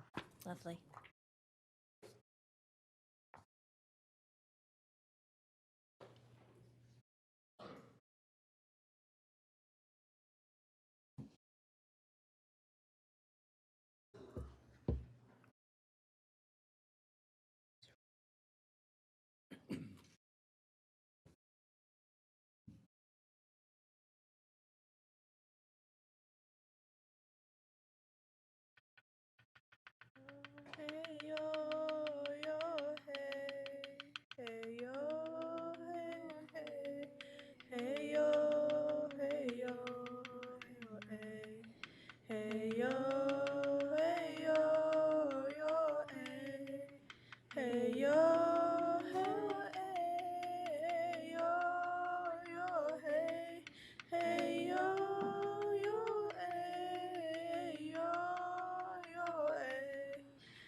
Thank you, guys. Thank you.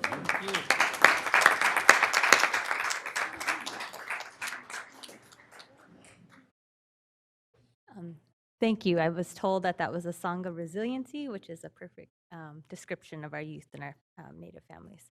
So I would be amiss if I didn't acknowledge the Indian people of California and Sacramento. We are currently on the ancestral homelands of the Maidu, Miwok, Wintun, Wintu, Patwin, and Nisenan tribes. This land is rich in the history of survival, resilience, beauty, and tenacity of California Indian tribes. And I would also like to acknowledge our parent committee. Without our parent committee and our partners, this program would not be in existence, and we wouldn't have the programs that we currently have without their participation and their partnership.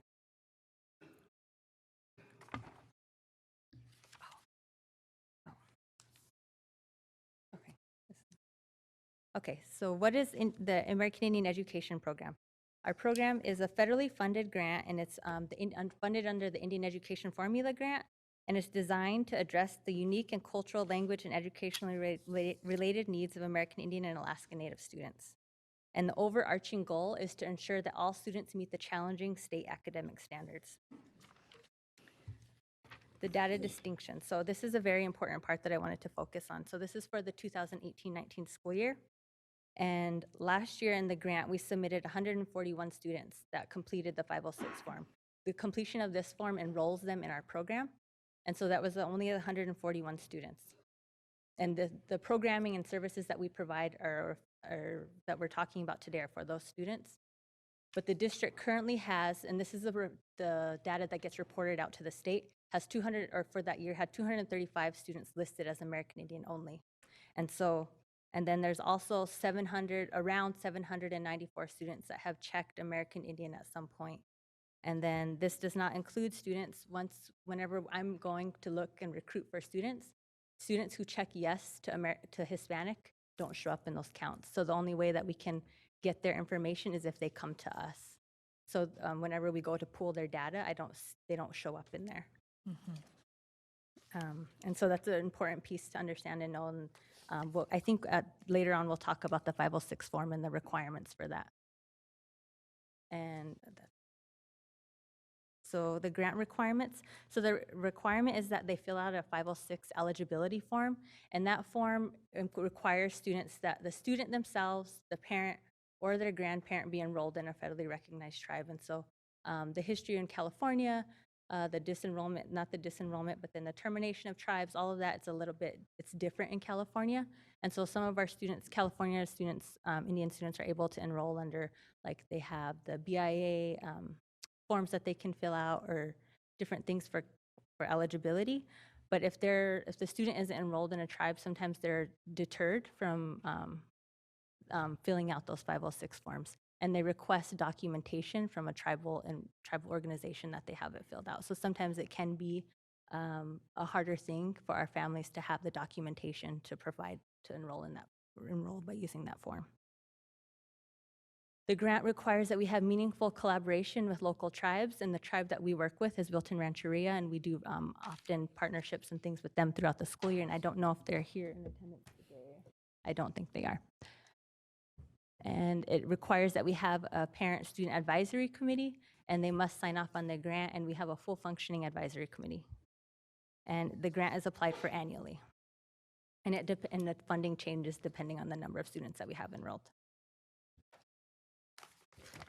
Budget for the 2018-19 school year was $29,386, and for the 19-20 school year is $35,000, $35,77. The program is overseen by one program associate, that's me, and I have additional job duties under various grants in the department, as I work under the Youth Development Department, and we have one per diem staff, and she works 15 hours a week. For this year, Title IV funding, this is new to this year, is allowing for additional tutoring for our students and allowing there to be tribal educators in the classroom at teachers' request. That's new to this year also. Objectives and measures. The objectives of our program are to increase knowledge and cultural identity and awareness. And we're measuring that by focus groups and participation, increase school attendance, and we use attendance data to measure that. increase academic achievement, and we use SBAC scores to measure that, and increase graduation rate, and it's just measured by the number of students graduating. So for the 18-19 school year, some of the services that we provided were a gardening and agricultural series using traditional knowledge and history, and this was a partnership that we did with the Intertribal Agricultural Council and the Colonial Heights Library and Wilton Rancheria. We did a book study with, we used Native literature by Native authors, and that was for our 7th to 12th grade students, and then during that time, we also invited our younger youth to come in and for homework help during this time, and that was a 5-week series. And the person who came in and helped us with leading the book study, he's a Native literature professor at Chico State University, Calvin Hedrick. We had a summer program, and we did that in partnership with the Indian education programs, Elk Grove Unified, Washington Unified, and Wilton Rancheria. And that summer program was a week-long program, and for our K through 12 students.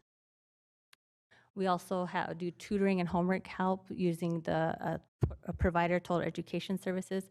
And for the 18-19 school year, each student that enrolled for services, they received 1 hour of tutoring per week. We also have a Native Youth Leadership Council, which you met today, and we were able to discuss some of the things that they do. We have field trips. So last year we had field trips to local colleges and universities. So they attended the American Indian College Motivation Day at Sac State, and they have a large college fair and career fair there, and we took students there, and we also took them to the Native Student Empowerment Conference at UC Davis, and that's hosted by the American Indian Recruitment and Retention Center. We hosted workshops for our high school students to discuss pathways and admissions to college, and we also did a 5-week scholarship writing series, and we assisted with application assistance. So the American Indian Recruitment and Retention Office came out and helped our students apply to college. We also have a back to school bash, which is in the beginning of the school year, and we do that in collaboration with our parent committee and the Volunteers of America. And at that event, every single one of our students who attend get a backpack for school supplies, and then get to hear about the services we have for the year and different organizations from the community. And we also do an American Indian graduation recognition in collaboration with the parent committee. Our parent committee fundraises throughout the year to provide gifts for our students at that time. We'll move quickly here. These are pictures from some of the activities we did last year. This is our graduation, our hand game tournament that they participated in at Sac City College and our summer program. And this is some of the data for the CAS scores for ELA.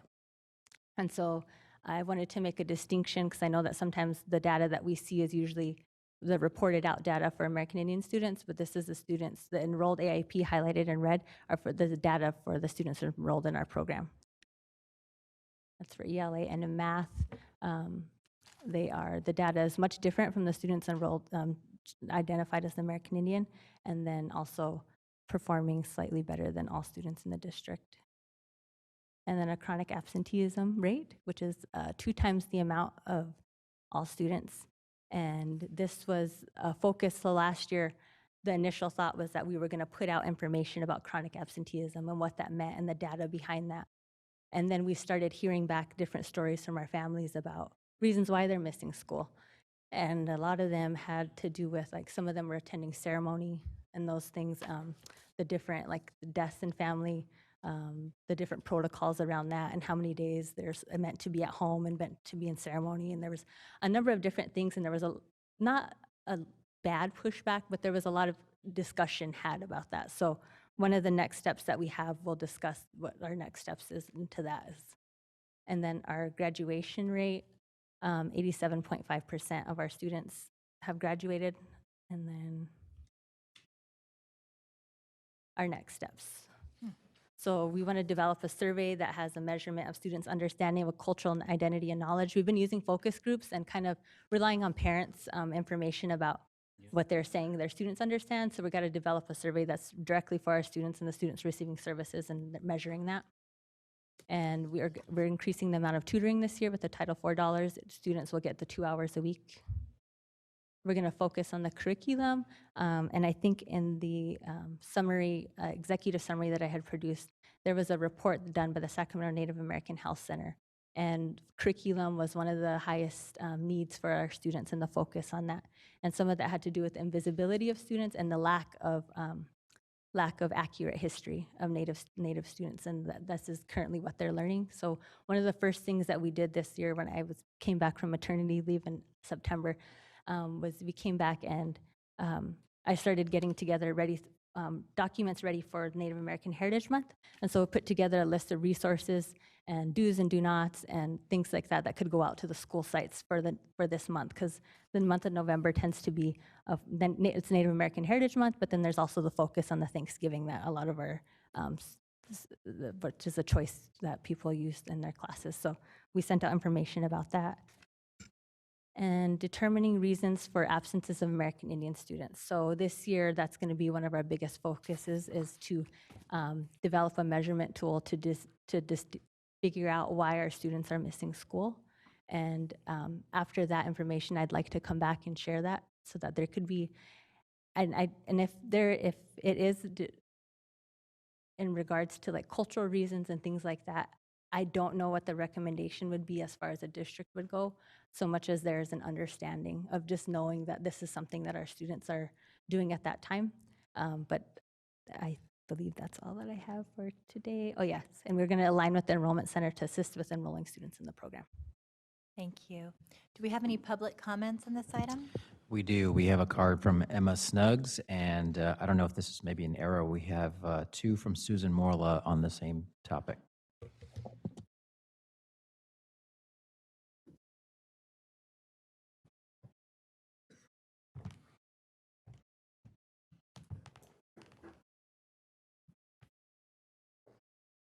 Hello. Hi, good evening. I want to start by thanking you, one, for acknowledging our students and acknowledging our program and leaders like Christina Prairie Chicken and mothers like the ones behind me. Just to be acknowledged sometimes means so much more than you could ever understand, more than I hope you ever have to struggle to understand. I want to start also by saying that I struggled to think about what I would say here today, and I thought about why that was, and that's because our children are up against so many barriers. Native American children and people in general are up against tremendous barriers. And so it's very difficult to narrow that down to a 2-minute conversation. But I would like to request, if nothing else, culturally competent training for trauma response in support of Christina Prairie Chicken and the American Indian Education Program here in SCUSD. We are in the most progressive city, in the most progressive state, in the most progressive country in the world, despite what the news may say. This school district, our school district, is a leader amongst leaders.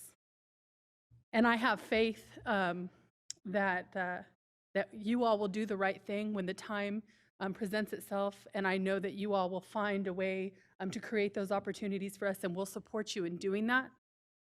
I also want to say I'm a citizen of the Cherokee Nation, as is my son. This is my other son, and he and his family are from the islands of Samoa.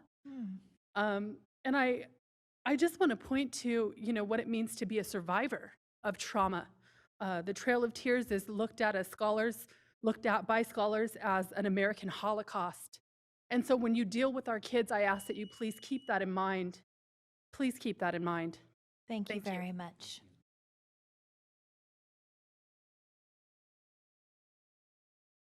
And are you combining two public comments? No, I'd like 2 minutes on each. Okay. If that's okay. So the first topic was, is there any order that you'd like me to go in?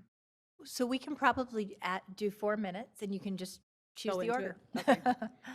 Okay. So the first topic I'd like to talk about is the asking for more funding and allocation of more staff time to assist Native students within Sac City Unified School District, our Native students. So our students in the American Indian Education Program whom are participating and connecting are thriving and gaining so much knowledge and a sense of community and literally becoming a family. We have high-achieving students, and a lot of credit goes to Christina Perry Chicken Narvez, the program associate. I can only imagine how it could change our students' lives, more students' lives, if we had more time allocated to this program. These are only three of the students that three of the 5 students that I have within Sac City Unified School District. I am a mother, I'm an auntie, I have lots of family within Sac City Unified School District, but I feel like all of our students can't be reached because of time. I am part of the parent committee. We we spend numerous hours together trying to figure out how can we go to back to school nights, how can 3 or 4 or 5 of us parents go to all these back to school nights and reach these Native students and the parents, but time doesn't allow it. We all work full-time jobs, some of us 2 jobs, to support our families. So my ask again is for more funding and allocation of staff time to assist the American Indian Education Program and our students. The second topic was the absenteeism of our Native students. It was touched on a little bit a little while ago. My ask is to make cultural ceremony and events for our Native students an excused absence.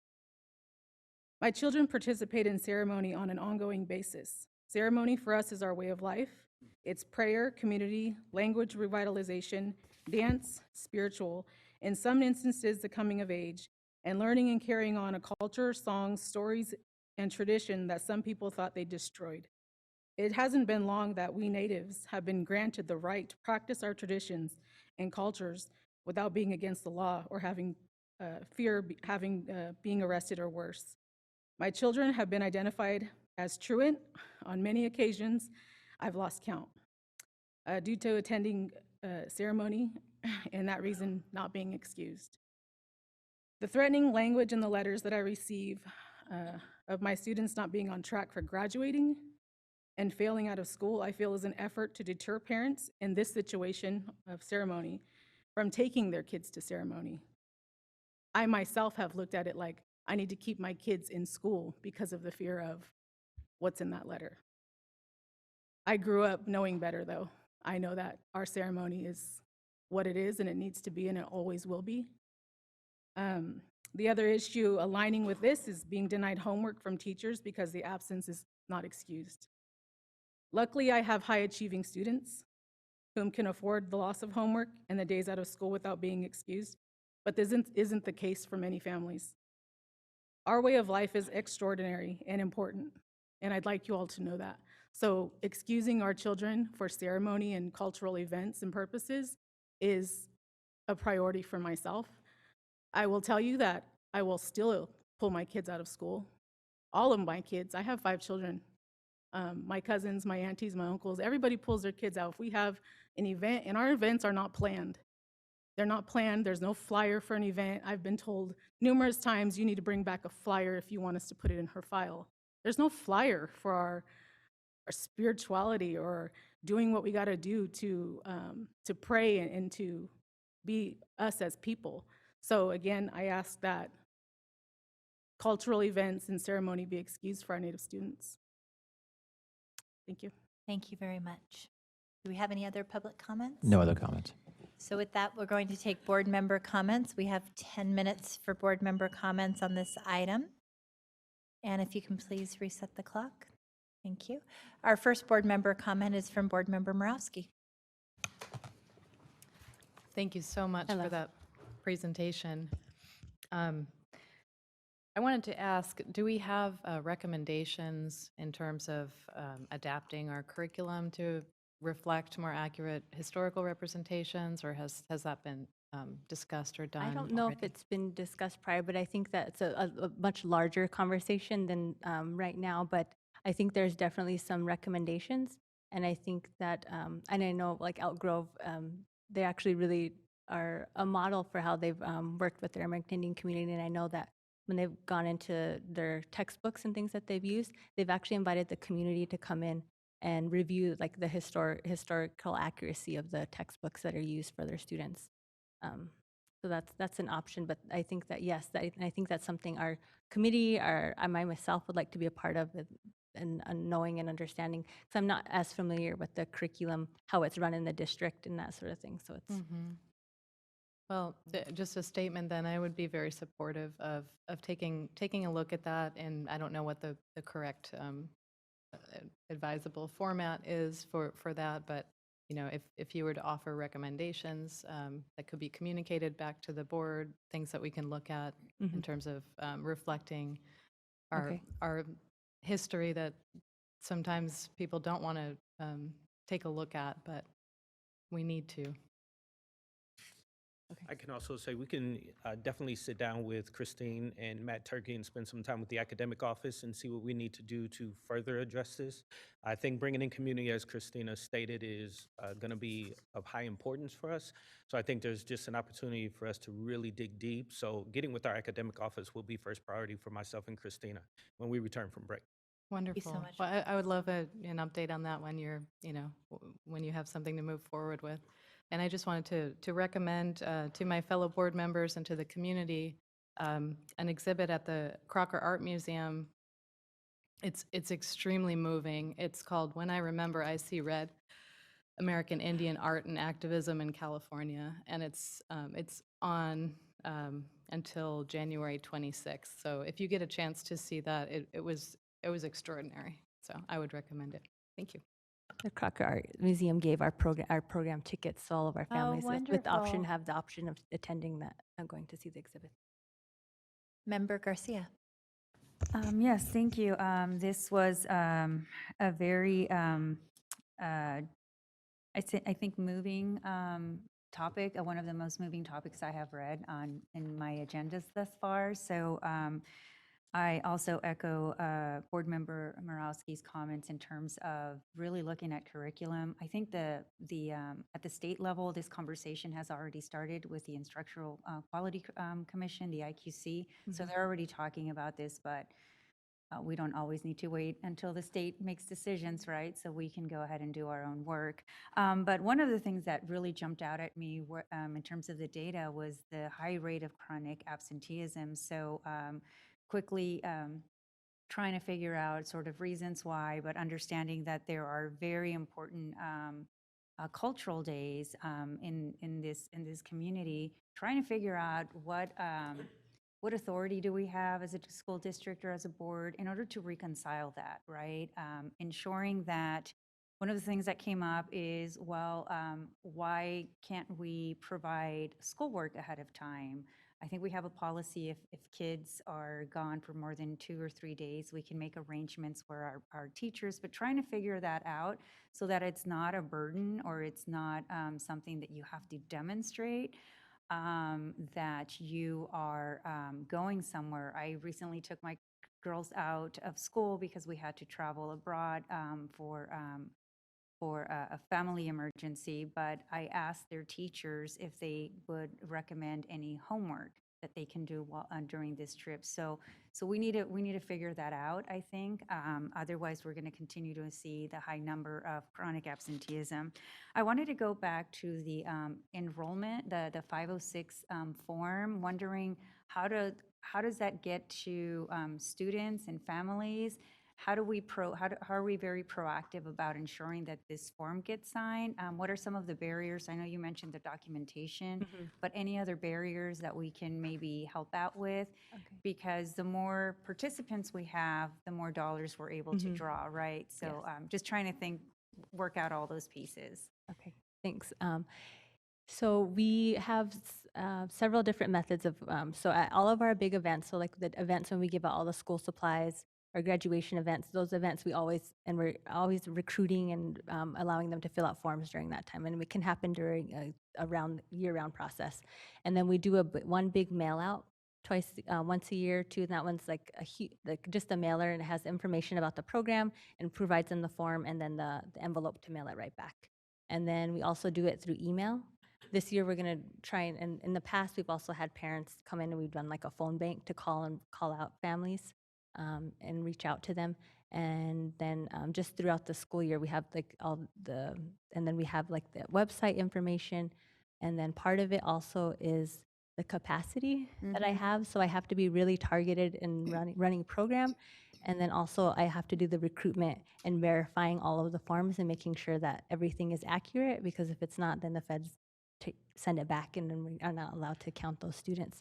So there's very limited amounts of time for recruitment, I guess, would probably be the biggest hurdle that I have is, and so when they do send back the forms, some of them aren't filled out all the way. So I have a stack of like 30 forms that I need to work with families on and getting the accurate, maybe it's just a signature, but if any line is missing, we can't count it.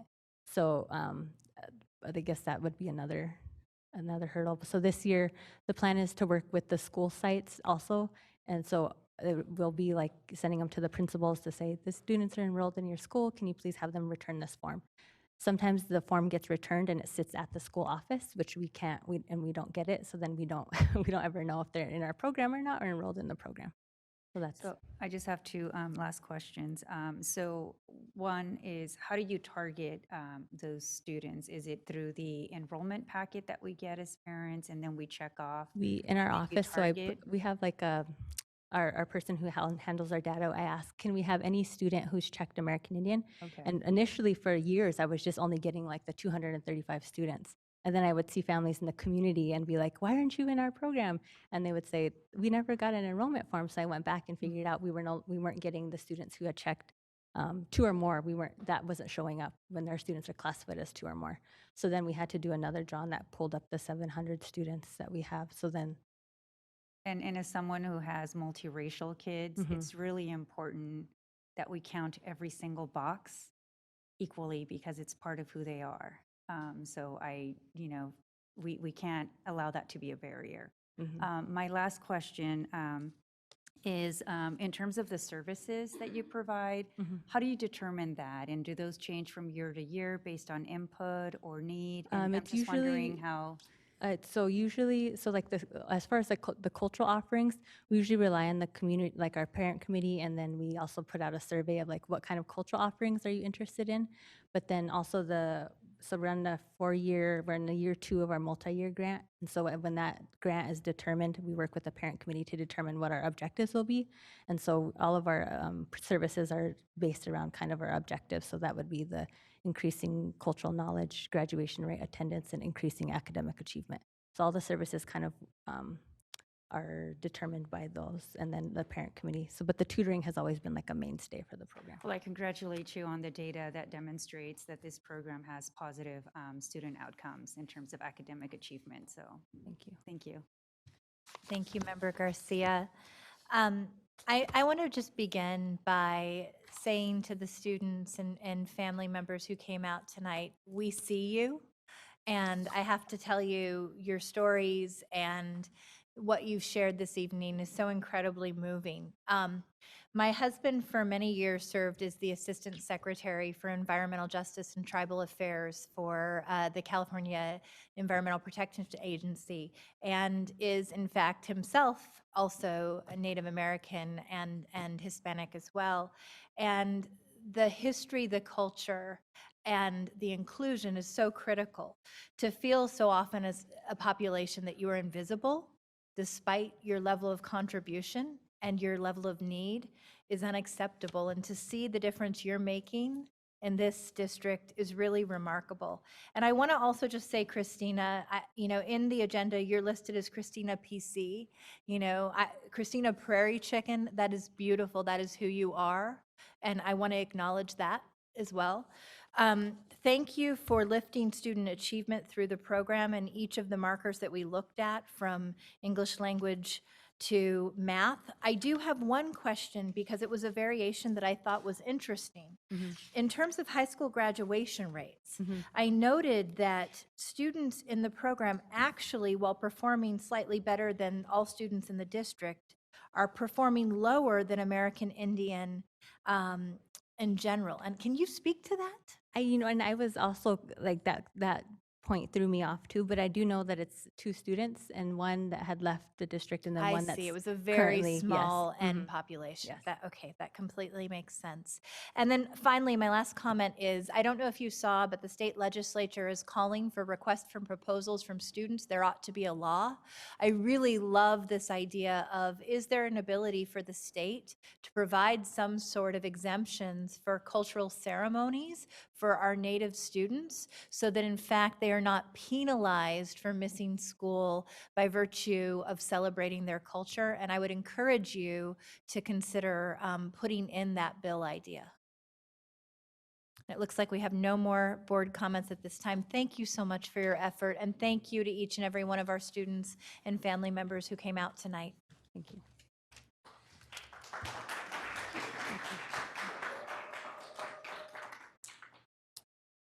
Item number 9.3, approving resolution number 3113, resolution of the Board of Education to order a school bond election and authorizing necessary actions in connection therewith, which will be presented this evening by Nathaniel Browning and Amna Javid.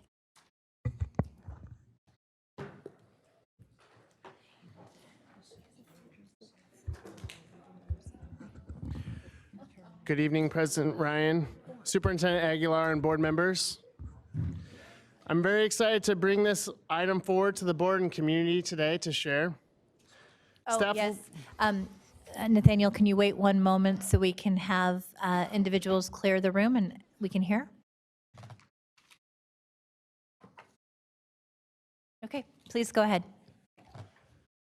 Tonight, staff will be presenting an opportunity to bring additional resources into the district to modernize learning spaces that will enhance teaching and learning, increase campus safety and security, and improve curb appeal in our aging facilities. The resolution before you this evening is to place a $750 million general obligation bond on the March 2020 ballot. And to talk more about this opportunity tonight, I have Ms. Amna Javed from the district's facilities planning team, Kathy Domenico from Capital Public Finance Group, and Eugene Clark Herrera, our bond counsel from Oric, Harrington, and Suf Clit, and Mark Covington from DLR Group.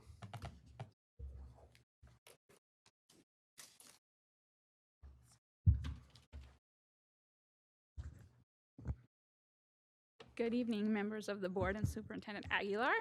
Before we get into the details about the bond that's in front of you, I want to just briefly discuss the district's current bond program, which includes measures Q and R. Both of these measures were passed in 2012 by voters. Measure Q is a $346 million measure, and the projects that are completed under this measures includes core academic renovations and modernization and repair projects throughout the district. Measure R was a $68 million bond, and the majority of the bulk of the work for this measure went to the creation of the district's central kitchen. The central kitchen is currently under construction, scheduled to be completed next year. As shown on the slide before you, both of these measures are reaching their end. This prompted the district to solicit an RFP for facility master planning services this past spring. During this process, DLR Group was selected to complete the work. Mark is here to answer any questions you might have regarding the facilities master planning processes. The work began on July 1st with the facility condition assessment. The facility condition assessment consists of assessing all of the district's facilities and buildings to determine what their repair needs are. This is part 1 of the facilities master plan. Part 2 of the facilities master plan just recently started, and that includes the planning process of the facilities master plan, which includes the creation of an educational specification document. That process is currently underway. To go into more details about what is an educational specification document, it is a design guideline that is to be used by school design professionals on how to design educational facilities that are in alignment with the district's educational goals. To summarize, an EdSpec is a document that helps answer the design question of how does form meet function? Or in other words, how should school facilities be designed so that they help to enhance the delivery of the education that is desired? After the educational specification process, we're going to have a series of community meetings that will occur right after holiday break. And the facilities master plan will be completed in its entirety next spring. The previous facilities master plan that was completed in 2012 showed a district-wide facility repair needs of over $2 billion. The facility condition assessments that were completed this past summer shows the need has grown to over $305 billion. This figure will likely increase once more components of the facilities master plan are completed. And lastly, I want to point attention to the link that's below. This is our facilities master plan website. I encourage everyone to go visit it just to get more updates on the whole process. It will be actively updated as more components of the facility master plan are completed. And with that, I want to turn my attention to Kathy Domenico. She's going to go over the details of the resolution that is before you. Thank you. So as Amna was mentioning, there's about $3.5 billion of facilities repairs and upgrades that have been identified as we move beyond the Measures Q&R program into really the next phase of the capital plan. And to really get a handle on what the community felt with regards to this type of need and whether there was support for funding of capital projects, the district engaged a firm called True North Research to actually conduct a public opinion survey. The survey evaluated the concept of a general obligation bond as well as several different types of projects to see the community's tolerance and desire for that type of project. The poll included almost 700 participants on a random survey based on the likely voters for March and November of 2020. And the district had actually substantial support, over 60%, in favor of a potential bond based on a specific ballot test. And in a couple moments, I'll share with you what that ballot question really looks like. With a threshold of 55%, indicators showed support for a general obligation bond. There are some key areas of support with regards to projects. The master plan itself will identify really the implementation plan. A survey really helps guide us on how we can craft the language related to a bond project list to allow for projects that are desired by the community. So that's really what we're looking at here. So this is a little bit different than what the master plan is, which is diving into the details and actually putting forward an implementation plan. What we were looking at is what are the global projects that would be included in a bond project list. The top area of support is STEM or STEAM, the science, technology, engineering, arts, and math program, and facilities to support that program. Career technical education and facilities in this situation to support that program. Rebuilding of older school sites, and honing in a little bit on equity among sites. And I think that was actually an important key message that came out of the survey, and also out of a lot of the discussions internally with district staff, is creating projects that would bring equity among sites so that they can deliver programs throughout the district. Technology and enhancing technology to support education, more on the infrastructure side is what we were talking about than specific devices, but creating the technology and the electrical improvements and the infrastructure improvements to support the curriculum. And safety and security, I think that kind of speaks for itself. What I do want to call out here, it's something interesting, is that safety and security actually came below some of these other topics. In some districts, I'm finding that districts are addressing safety and security, and so people don't feel like it's as urgent a matter as they previously did. So to the extent that you've been kind of addressing it along the way, maybe it's falling down the list a little bit. So what the poll looked at was a $750 million bond measure, and it tested that dollar amount within the context of a ballot question, which also included analysis of tax rates. So the $750 million is actually derived from a tax rate of $50 per 100,000 of assessed value. If we were going to keep that tax rate and issue bonds over a 10 to 12-year period, we could generate about $750 million.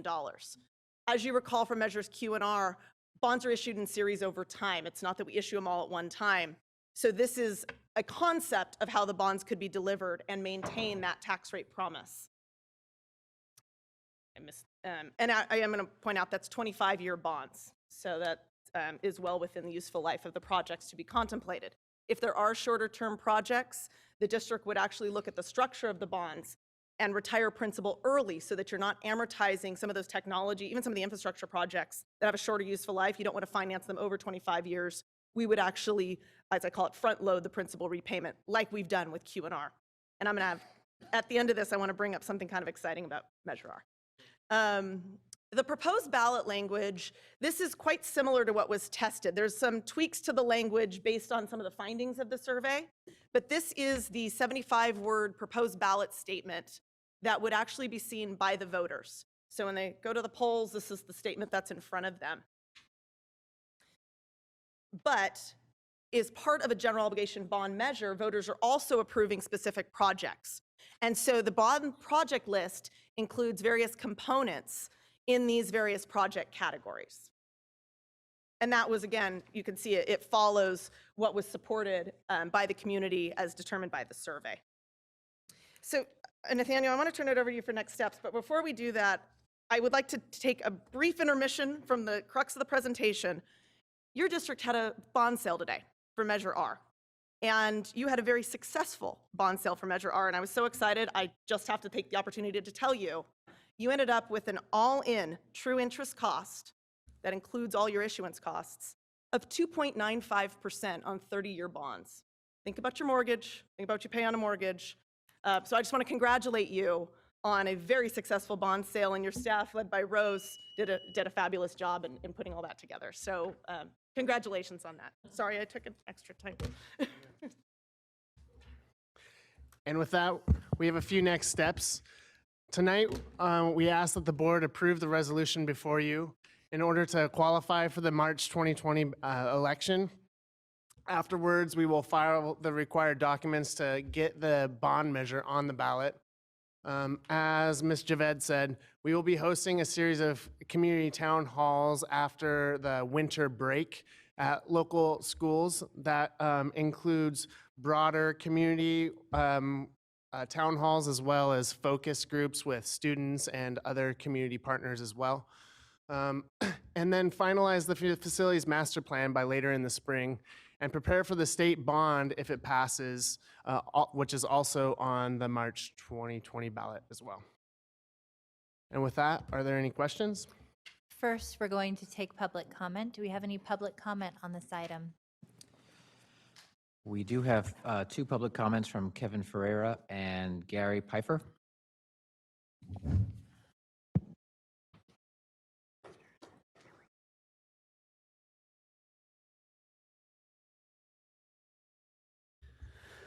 Good evening again. The building trades, we believe that the youth is our future and that they deserve state-of-the-art facilities with access to any career path to live their dreams. This bond will be an investment in our children as well as creating blue-collar careers in the building trades. We strongly support this bond, and we ask the board to do the same. Thank you. Thank you, Kevin.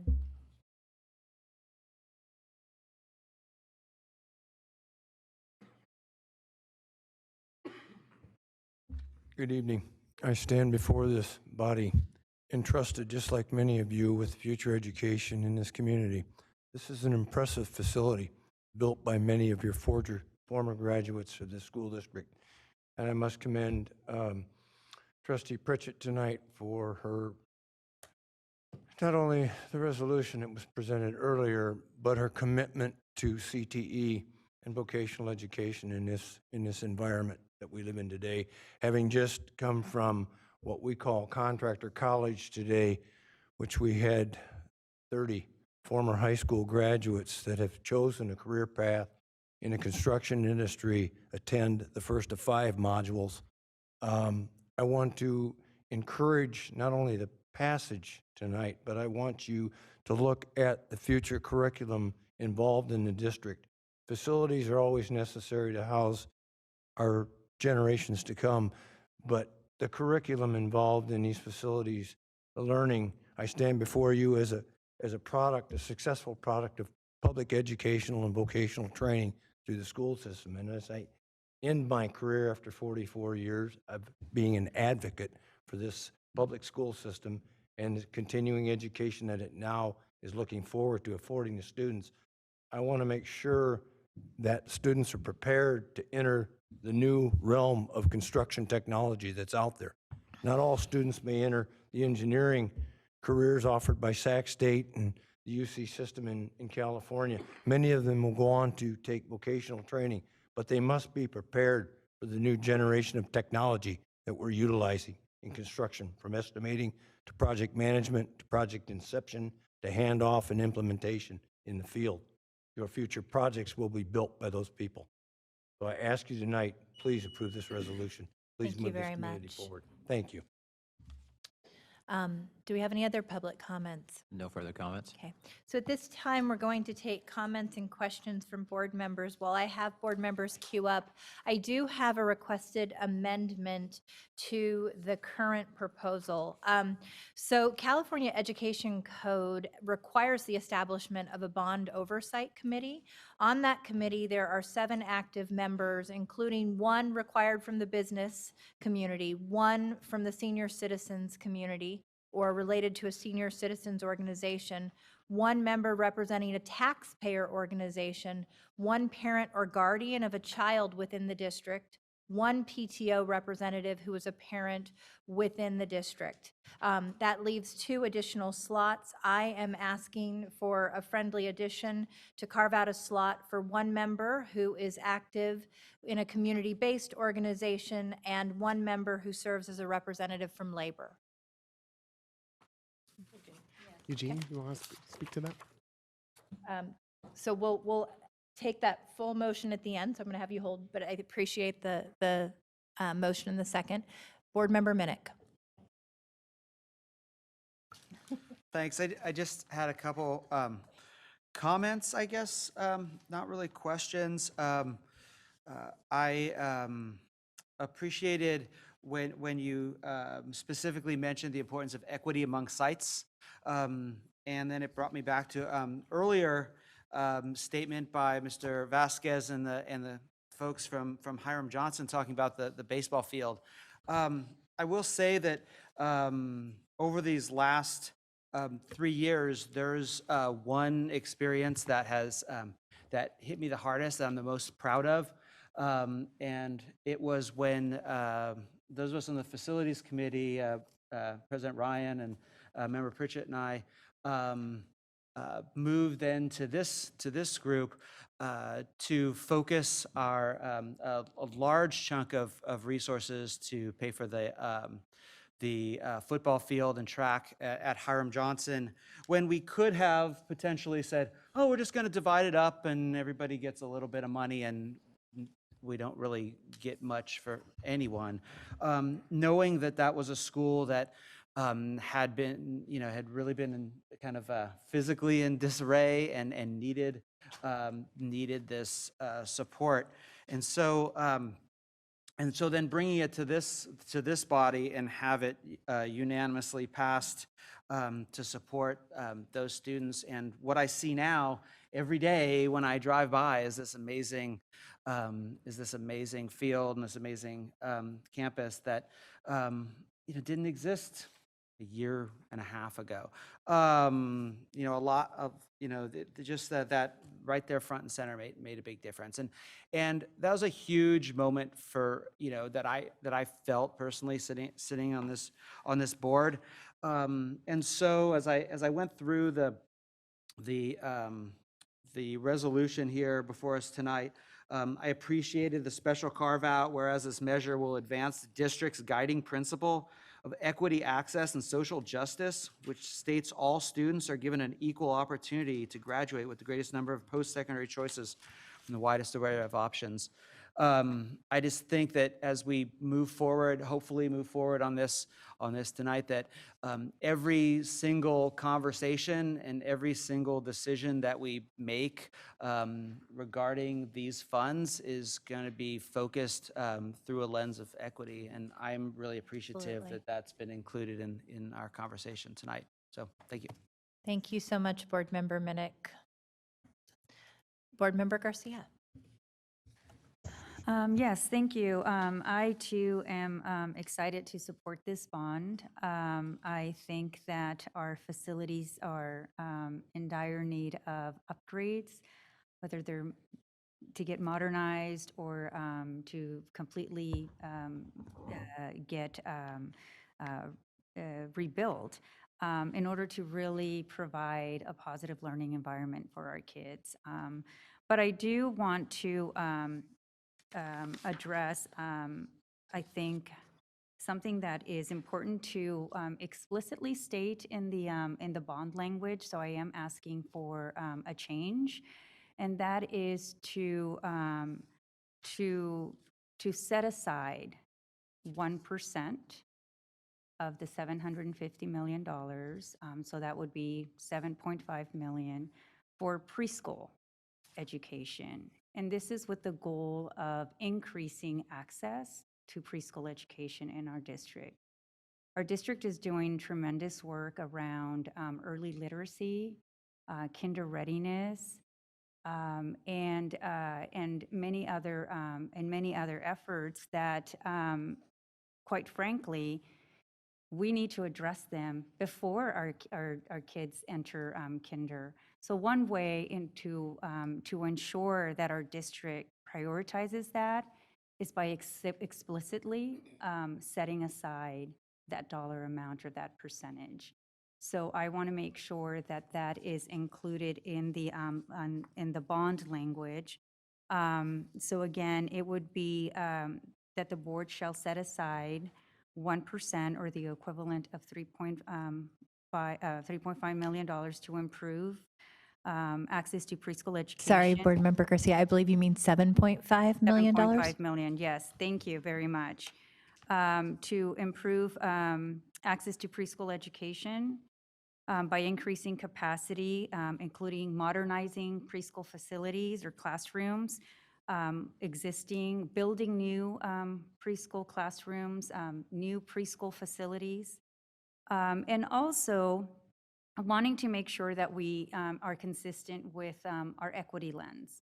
But this particular set aside needs to have a different index in terms of determining priorities. And that would be based on an equity that is to be designed to identify the needs of our student populations that are in greatest needs. So it's making sure that we continue with our commitment to equity, but that that equity index is designed to identify student populations with the greatest needs in our district. So I ask that we include that in the bond language in order to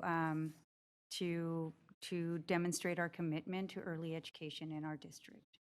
Thank you, Board Member Garcia. I have language for suggested inclusion, and I'm supportive of that important addition, both through an equity lens, an ability to grow enrollment, and to meet the needs of our student population across the district. Board Member Pritchett. Thank you, President Ryan, and thank you, Member Garcia, for bringing that to our attention. And I do support that, especially through the lens of equity. I don't really have any questions. I just have comments because I'm really excited about this. We've have had discussions in the facilities committee about this. We've actually been talking about doing a bond for some time now. So I'm kind of excited that it's here and we're moving forward. And I just want to point out that with this polling, I'd like to see, a broader list of, what else was, on the list and not just the top 5. But I'm glad that you gave us the top 5. But I love that CTE came number 2 on this list. And I at Rosemont High School 3 years ago, we brought forth a CTE program at Rosemont High School, and we thought we only anticipated 60 students our first year, and our first year we ended up having a little over 120 students that enrolled. And this year it's grown so big that we had to add advanced classes. So this is definitely a high need in our communities. Like I said earlier with the college update, not all of our students are cut for college.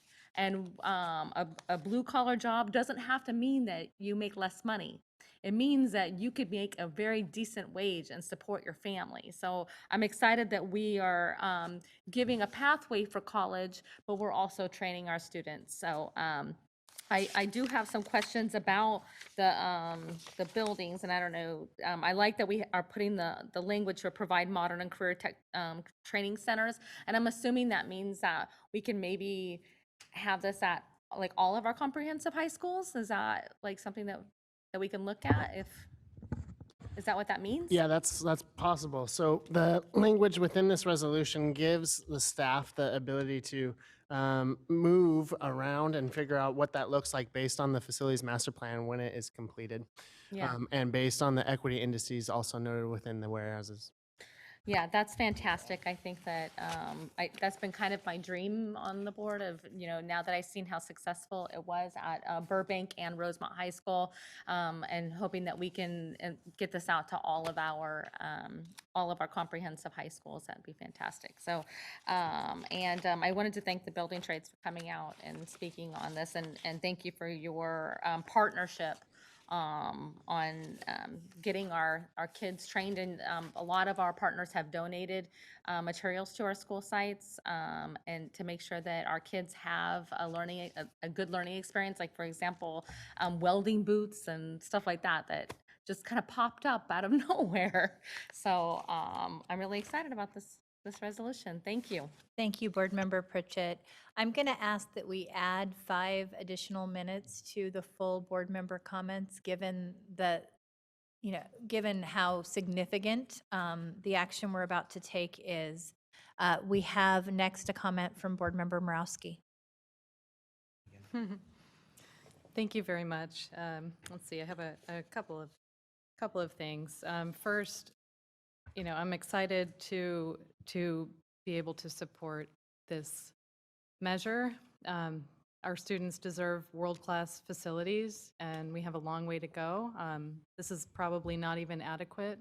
I was kind of disturbed to see that we have 3.5 billion with a B in repairs, and so this is probably not even enough. But I think it's a good compromise in terms of the effect on our community.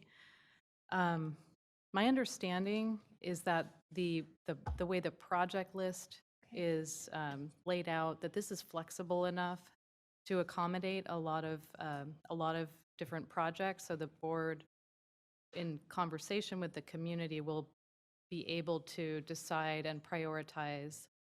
So I just wanted to make that point very clearly, because going back to the timeline, and if you can pull it up, the district master plan is due, the final report is due in May. We're talking about putting this item on the ballot in March. And so one of my questions is, can you just address the kind of the timing issues and why that's not a problem? Or Yeah, Kathy. So I want to touch on a little bit of what you said about the project list and the flexibility, because it really does flow right into the timeline. The project list, and Eugene can expand if I'm missing something, but the project list was drafted with the intention of creating flexibility for the district to go through the master plan process, evaluate the community desires, have the board go through its own prioritization, work with that equity index along with this formulaic process for identifying projects in order to actually develop the implementation plan. So the project list was actually written with that flexibility in mind, to not preclude projects that may come out of the master plan from being implemented based on all of these various criteria. I find it actually quite common for school districts to do a master plan even after the bond passes. A lot of school districts are in a position where they can't fund the cost of a master plan prior to a bond. So it is actually not unusual overall for that master plan to come later on.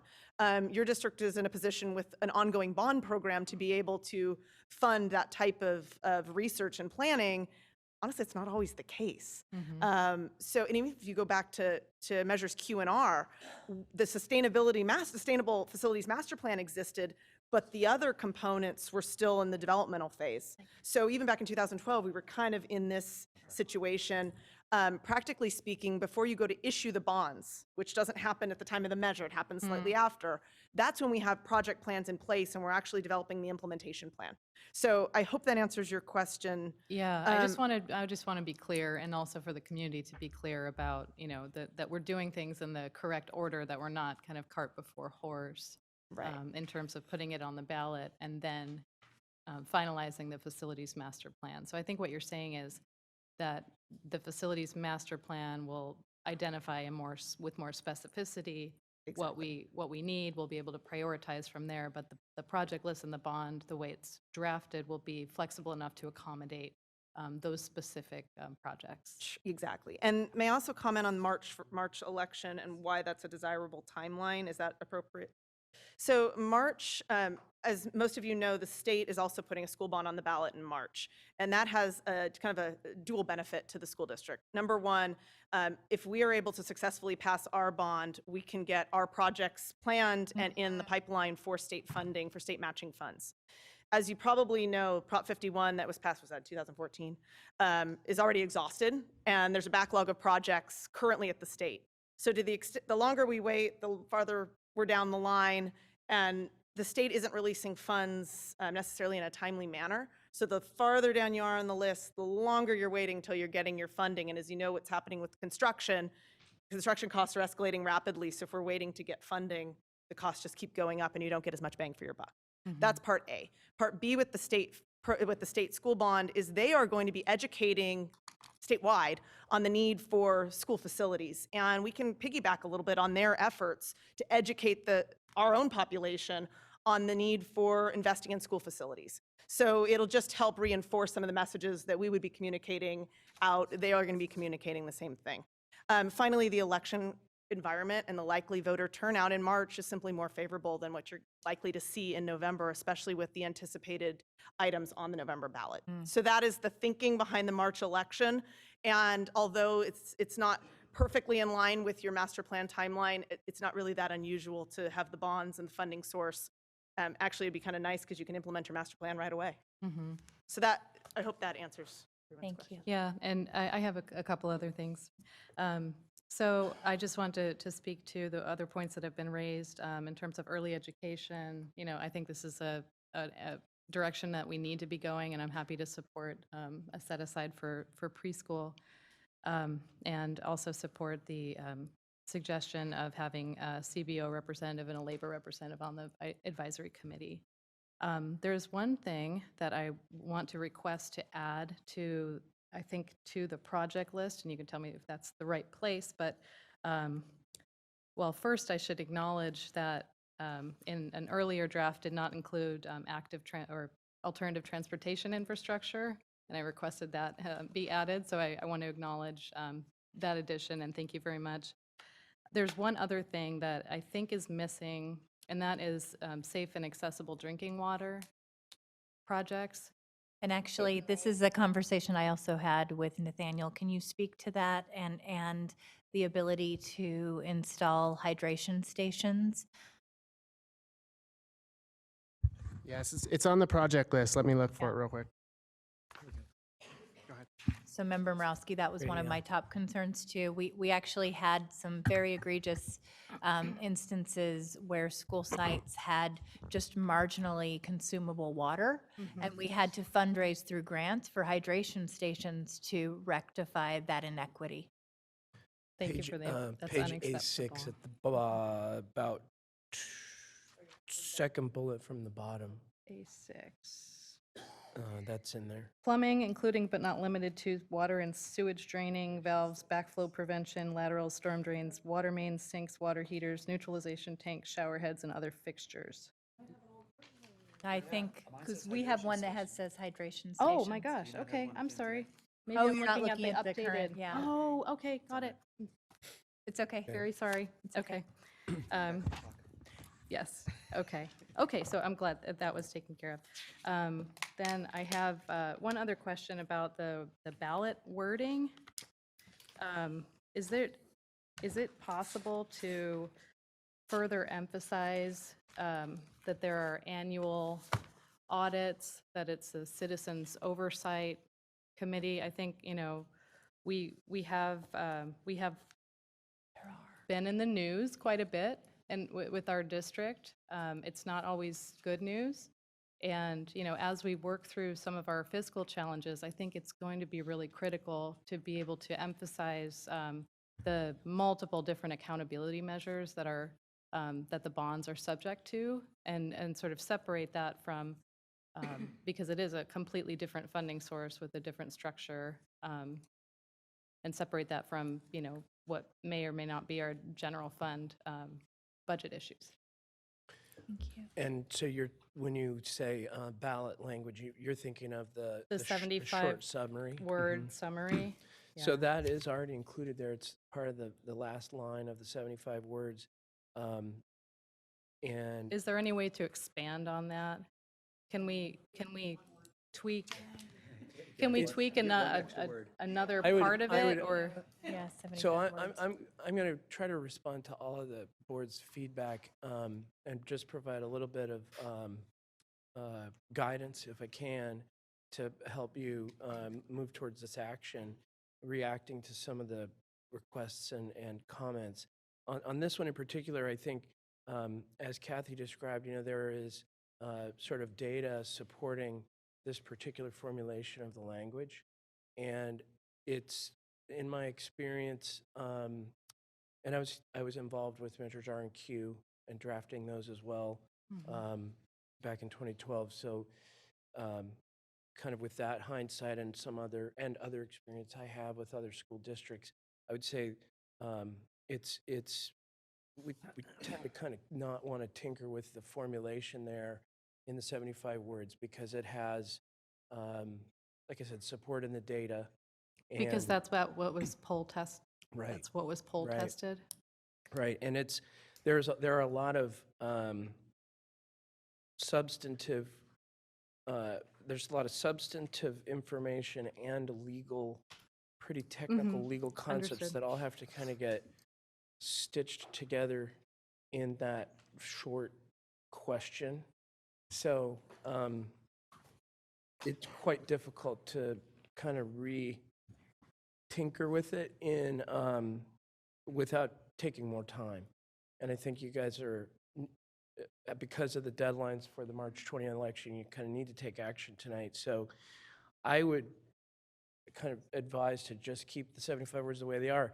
You are allowed, if the board approves this, you know, in your communications as you look towards the election, to emphasize, you know, for example, the existing practices and audits and oversight that, you know, you've already got a track record that you can demonstrate to the community based on Measure R and Q and how that's been managed.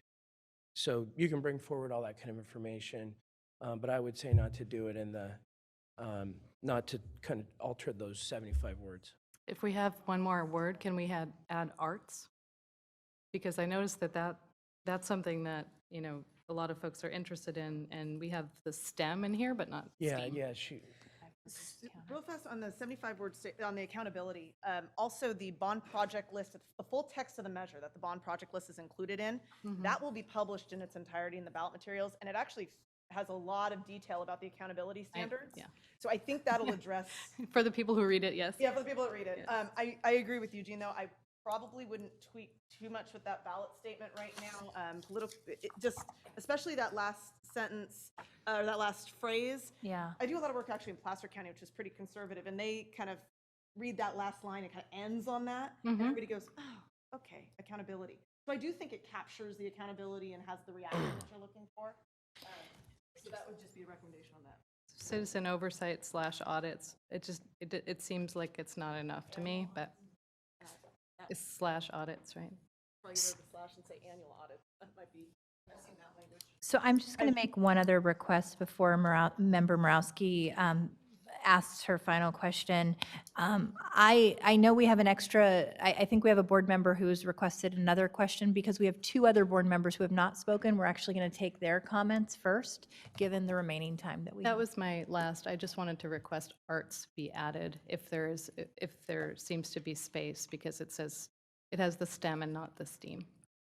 And I have to say, arts polled very well in our parcel tax polling, polled very well last time around when we did the bond combo. If that's one word that could be added, I think it probably would be beneficial.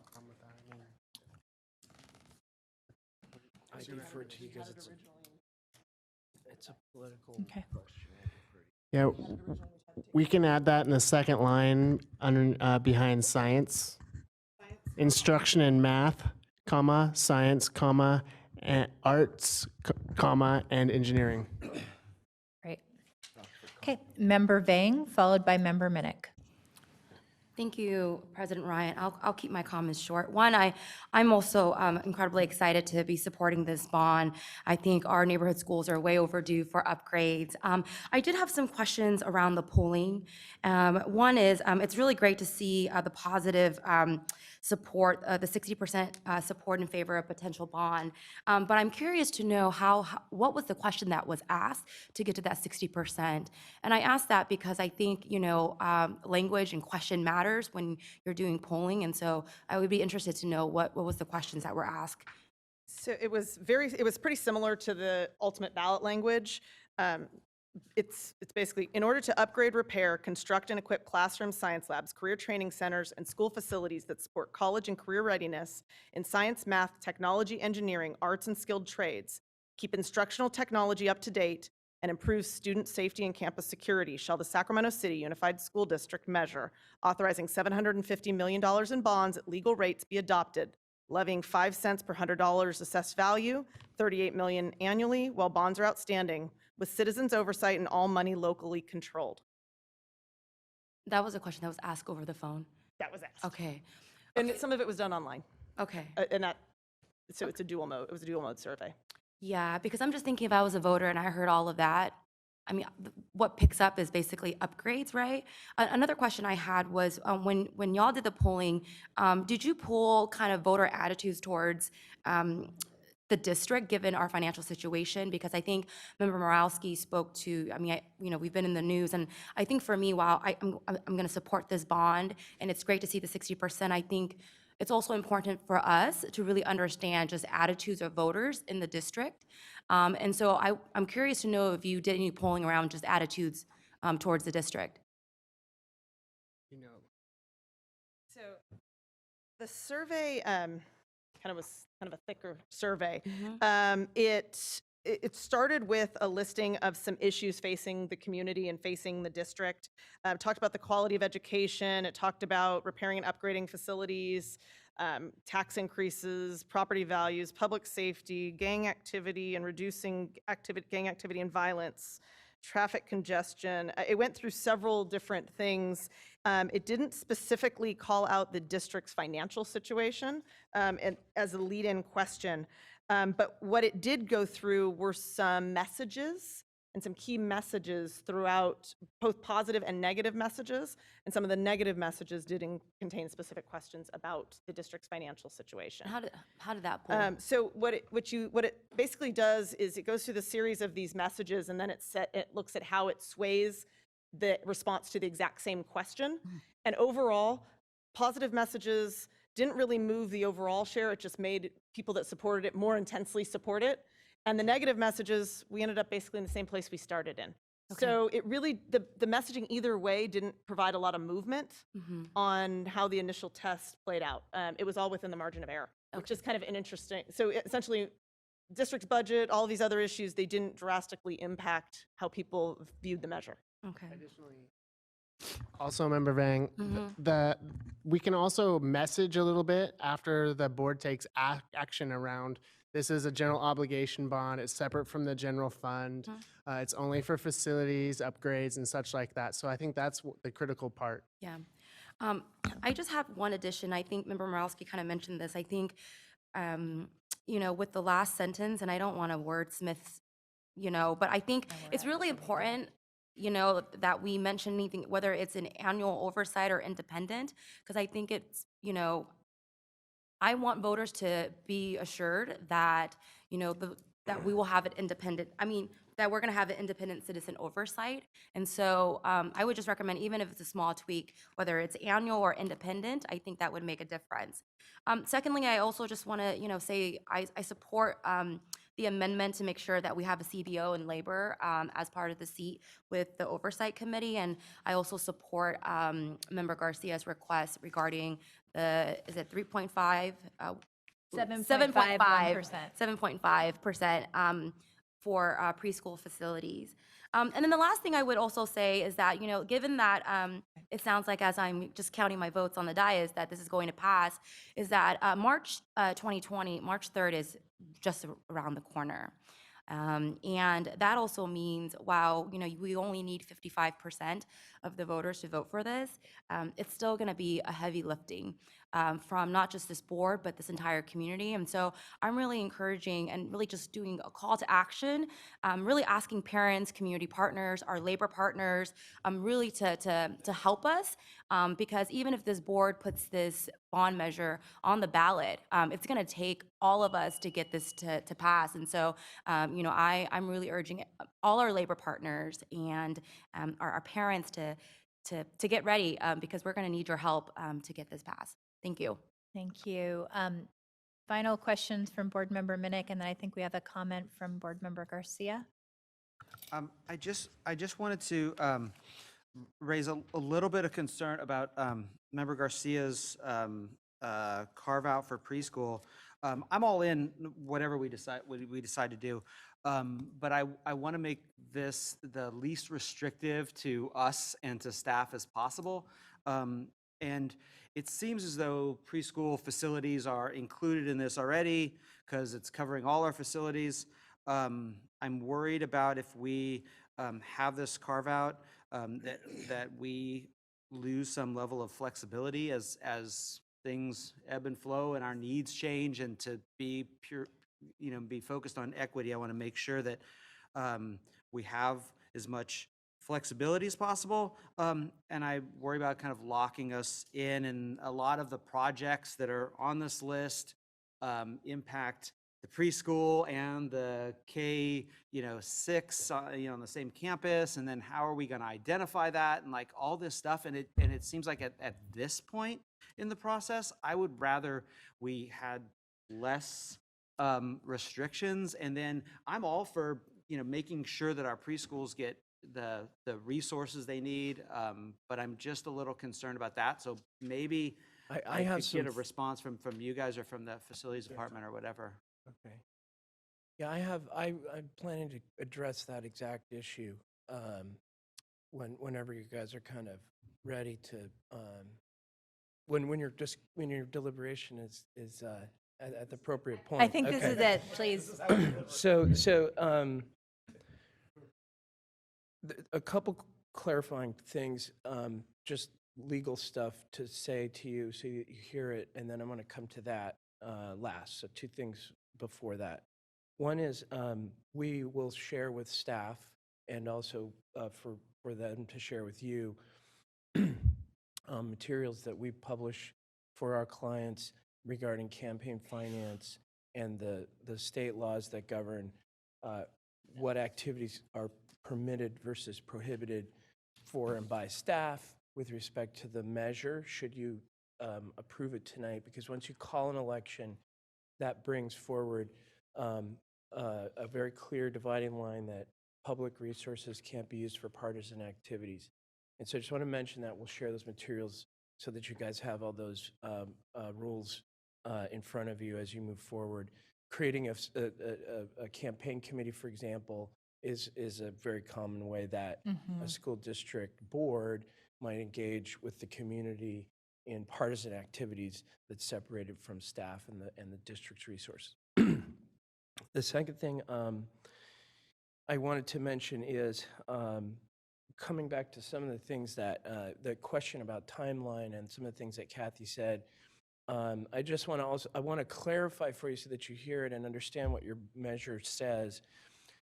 you have evaluated the needs, the facility needs that was presented to you tonight, and that is actually a constitutional prerequisite to moving forward with a Prop 39, 55% bond measure. So in terms of the timing, you're satisfying, you're checking the boxes that you need to check along the way. And the flexibility that Kathy described that is embedded in this project list and that member Minnick just referenced, it is intentionally flexible, but it's also very carefully specific enough to satisfy the constitutional requirement that you put forward a specific list of types of projects.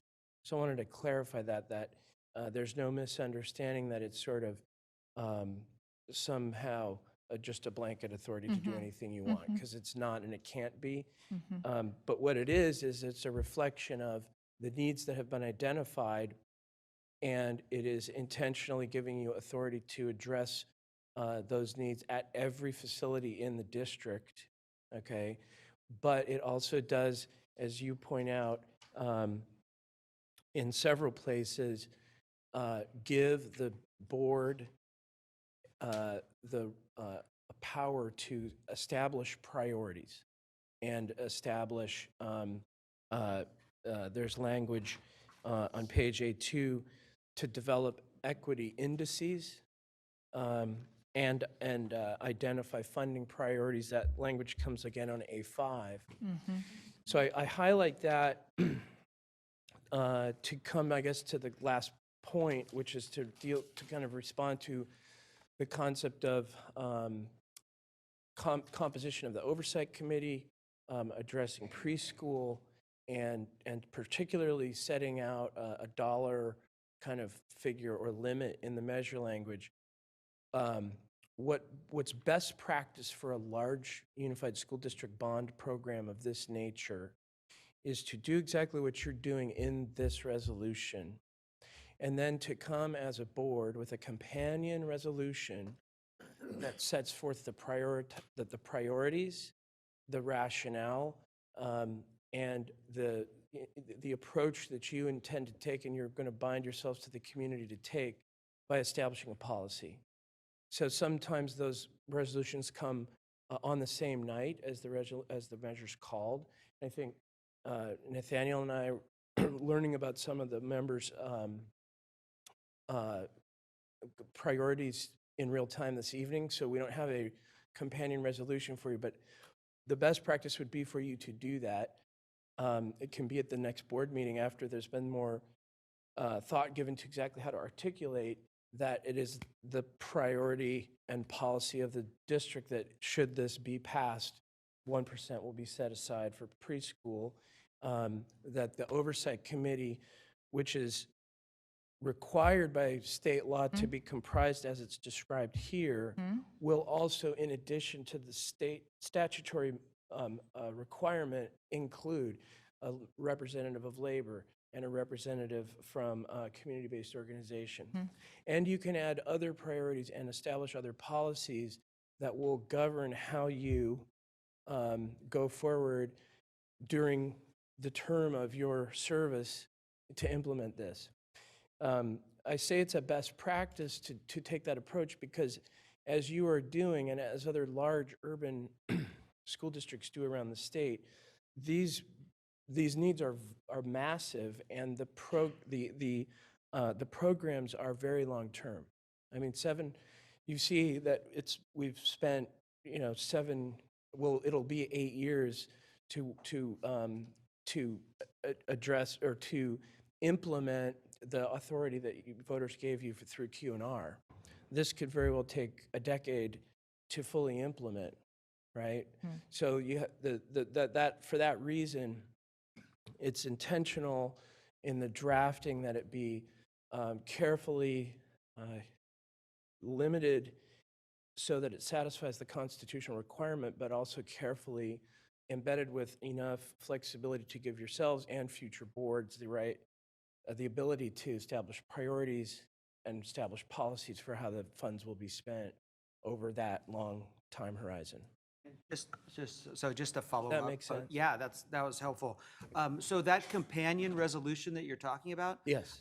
That does not have the same time limit restrictions that we're talking about? Because you talked about at the beginning. No, you could do we're at that. this- We're on a crunch time here. You could do that. You could wait to see if voters approve it and then adopt your policies, or you could do it at the very next board meeting because you want to be able to evidence that the policies have been considered and established in advance of the election. There's flexibility for when and how you do that. That's really helpful. Thanks. Additionally, I would also recommend that perhaps we go forward with some community forums and feedback to get their input as well before possibly bringing in a resolution. Also know that we're moving forward every single day and really focus on the facilities master plan piece of it.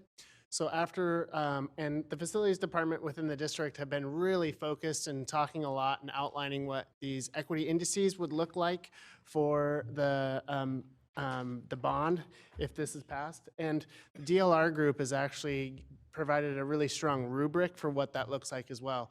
So being able to gather more feedback from the community, get a little further down with the facilities master plan, and have staff start developing what the indices looks like may help inform the resolutions or policies soon. Okay, thank you. Board Member Garcia, did you have a final comment? I do have a clarifying question Okay. and then another question on a different topic. So I still think it's critically important that the preschool language be in the bond language. I understand what you just said, but we're setting priorities here. It needs to me, it needs to be what's before the voters from out of the gate. It needs to be clear to the voters that our district, our board is prioritizing early education. So I think we can move in that direction. I don't think it's in conflict with law. I think maybe further clarification can be brought forth in a subsequent resolution to the extent that we continue to noodle how this could work. But I stand by my request, and that needs to be in the bond language. And I did have another question. I don't know if this has come up. I just heard about it this morning and talking with other districts relative to facilities as well, is whether or not devices for vaping detectors could be included in, is an authorized purchase with bond dollars. So I know that that student safety and campus security systems is something that's authorized. But as you know, that we have a growing epidemic of vaping, especially among our high school or young students. So I'm just wondering, moving forward, going back to a comment that was made earlier by one of our public commenters, looking back 7 generations, looking forward 7 generations. This is a 10-year plan, trying to figure out how to provide the flexibility for the district and the board to potentially include that as an authorized use of bond dollars as we continue to figure out how we're going to address vaping on our campuses.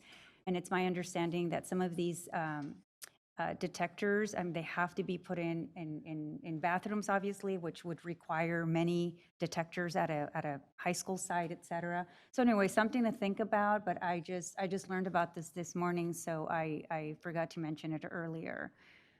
And on that note, I did want to mention that I had reached out on the allowable project list and confirmed because, our new normal is fires in the state of California. And last year, we were looked to for school districts throughout the region determining whether or not they would close based on whether or not we were going to close. And yet we did not have air monitors at our school sites that gave us a baseline. I was able to confirm that we are able to, as an allowable purchase as part of this, purchase air monitors so that we can, I believe, be a leading school district in the state of California in monitoring the air quality at our school sites and developing a policy around school closures when unhealthy air days due to fires or other circumstances should arise. So Member Garcia, to answer the 2-part question, that will fit underneath the air quality monitors, which is on the top of A7. The top first bullet on there is HVAC systems, including but not limited to boilers, gas lines, control systems, automation systems, air quality monitors, chilling water coils, and control valves, etc. Additionally, the vaping detectors, it wouldn't be able to purchase as a standalone item, but if we were to retrofit a restroom, at that point we can install it. Because the monitors don't have a useful life that is long enough to purchase with a 25-year bond. But if it's part of and incorporated in a larger project, it makes perfect sense and is allowable. I just wanted to put it, just ask the question because we'll probably continue to, right, it'll continue coming up. This epidemic is getting, greater. And it's hitting, I think, school districts just now. We're like in the beginning stages of this. Thank you.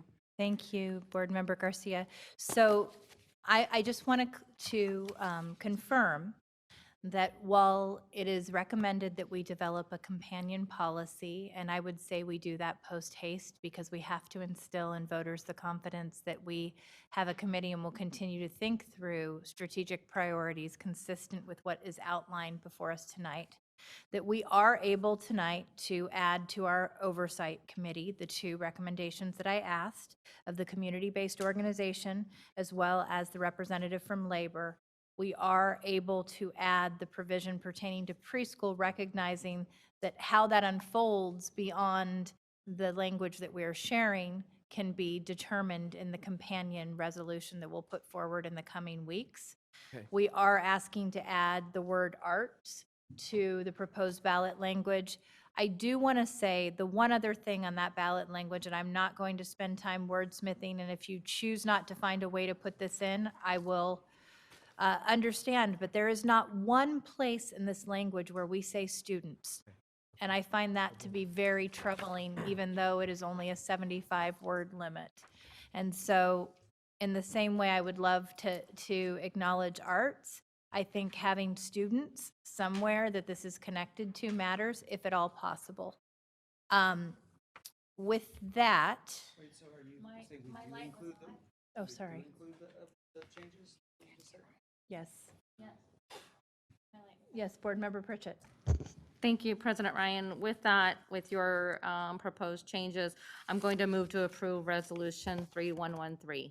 Do we have a second? We should have 2 motions.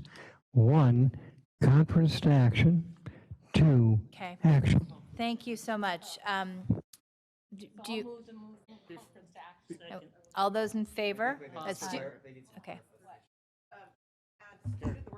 We can add the word students, or we can add the word art. You can only add one or other. And that's why I would like some direction on which way we're going to go. I have another suggestion. I'm sorry. Instead of saying update older schools, you can eliminate the word older. I think it's redundant. It's a given. That's why we're asking for money. So that way we can accommodate both students. And I would suggest to upgrade student classrooms, et cetera. And then you can make room for arts, students in arts. Quality Like that, student to upgrade instruction student, or so it would be to upgrade student classrooms, labs, libraries, and learning technology. For In other quality words, student instruction, that would be a kind of another place to consider. I would. I actually think having Just have it right students up as the front. 3rd word makes a lot of sense. Yeah, at the front. I think So- that's good. To upgrade student classrooms. Got it. Yeah, I'll accept those amendments. Can I ask, then I want to be somewhat precise in saying the amendments verbally so that Nathaniel and I can Yes, absolutely. type them in to the resolution that does get Okay. signed if you do. So I have these and I can provide them in writing to you. The amendment that we are proposing from Board Member Garcia, and this is in the full description, obviously, not the proposed ballot language, is the board shall set aside 1% or the equivalent of $7.5 million to improve access to preschool education by increasing capacity, including modernizing existing preschool classrooms and/or constructing new preschool facilities. The board shall prioritize funding based on the use of an equity index designed to identify student populations with the greatest needs. And I can provide that copy. We are asking for the addition of student. And before you continue, I think I will add that on page A3 under limitations on use of bonds Okay, perfect. as a second full paragraph there. Great, And we'll use the language that you just described. excellent. Okay. Under the proposed ballot language, the amendment that we're taking is to upgrade student classrooms, labs, libraries, and learning technology. And then we'll continue on. And where did we identify for arts? Technology for quality instruction in math, science, art, and engineering. Can I suggest we say math, arts, science, and engineering? Math, science, and art. Okay. So it's after the word science. What's the purpose? It's after. So math, science, arts, and engineering, okay. Okay. Okay. And then the final amendment is on the bond oversight Wait committee. 1 second, just for the record. And it's also to delete the word old in front of schools to meet current academic and safety standards. Older, yeah. Older.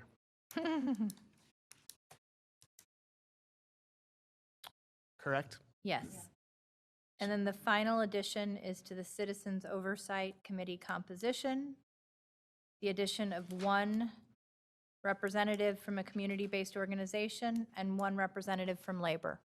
So I would propose in the paragraph on A3, Citizens Oversight Committee, about 4 lines, 5 lines from the bottom, Got it? after bona fide taxpayer organization, Mm-hmm.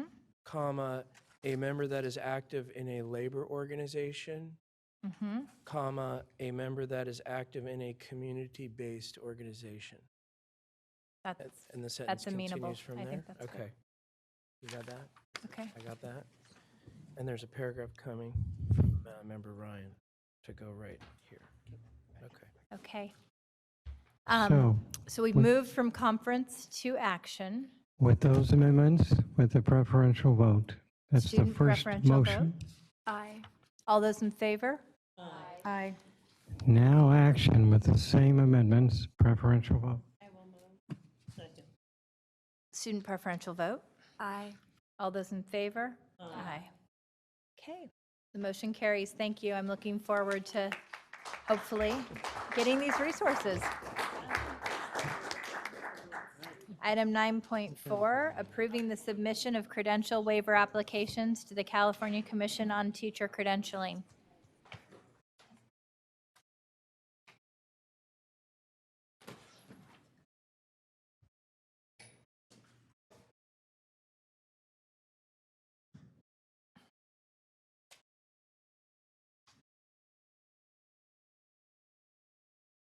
Good evening, Board President Ryan, members of the board, Superintendent Aguilar. My name is Concy McCarn, the Chief Human Resource Officer, and with me is Tammy Mora, our Credential Auditor, to talk with you about some waiver applications that we need your approval on to help keep some teachers in the classroom.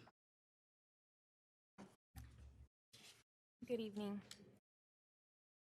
We're here to request the submission of the waiver applications to the California Commission on Teacher Credentialing for Education Code 44253.3, which allows school districts to waive a portion. Yeah. I'm short. Do you want me to start over? Okay. Okay, so we're here to waive a portion of the requirement for certificated teachers in order to allow time for program completion.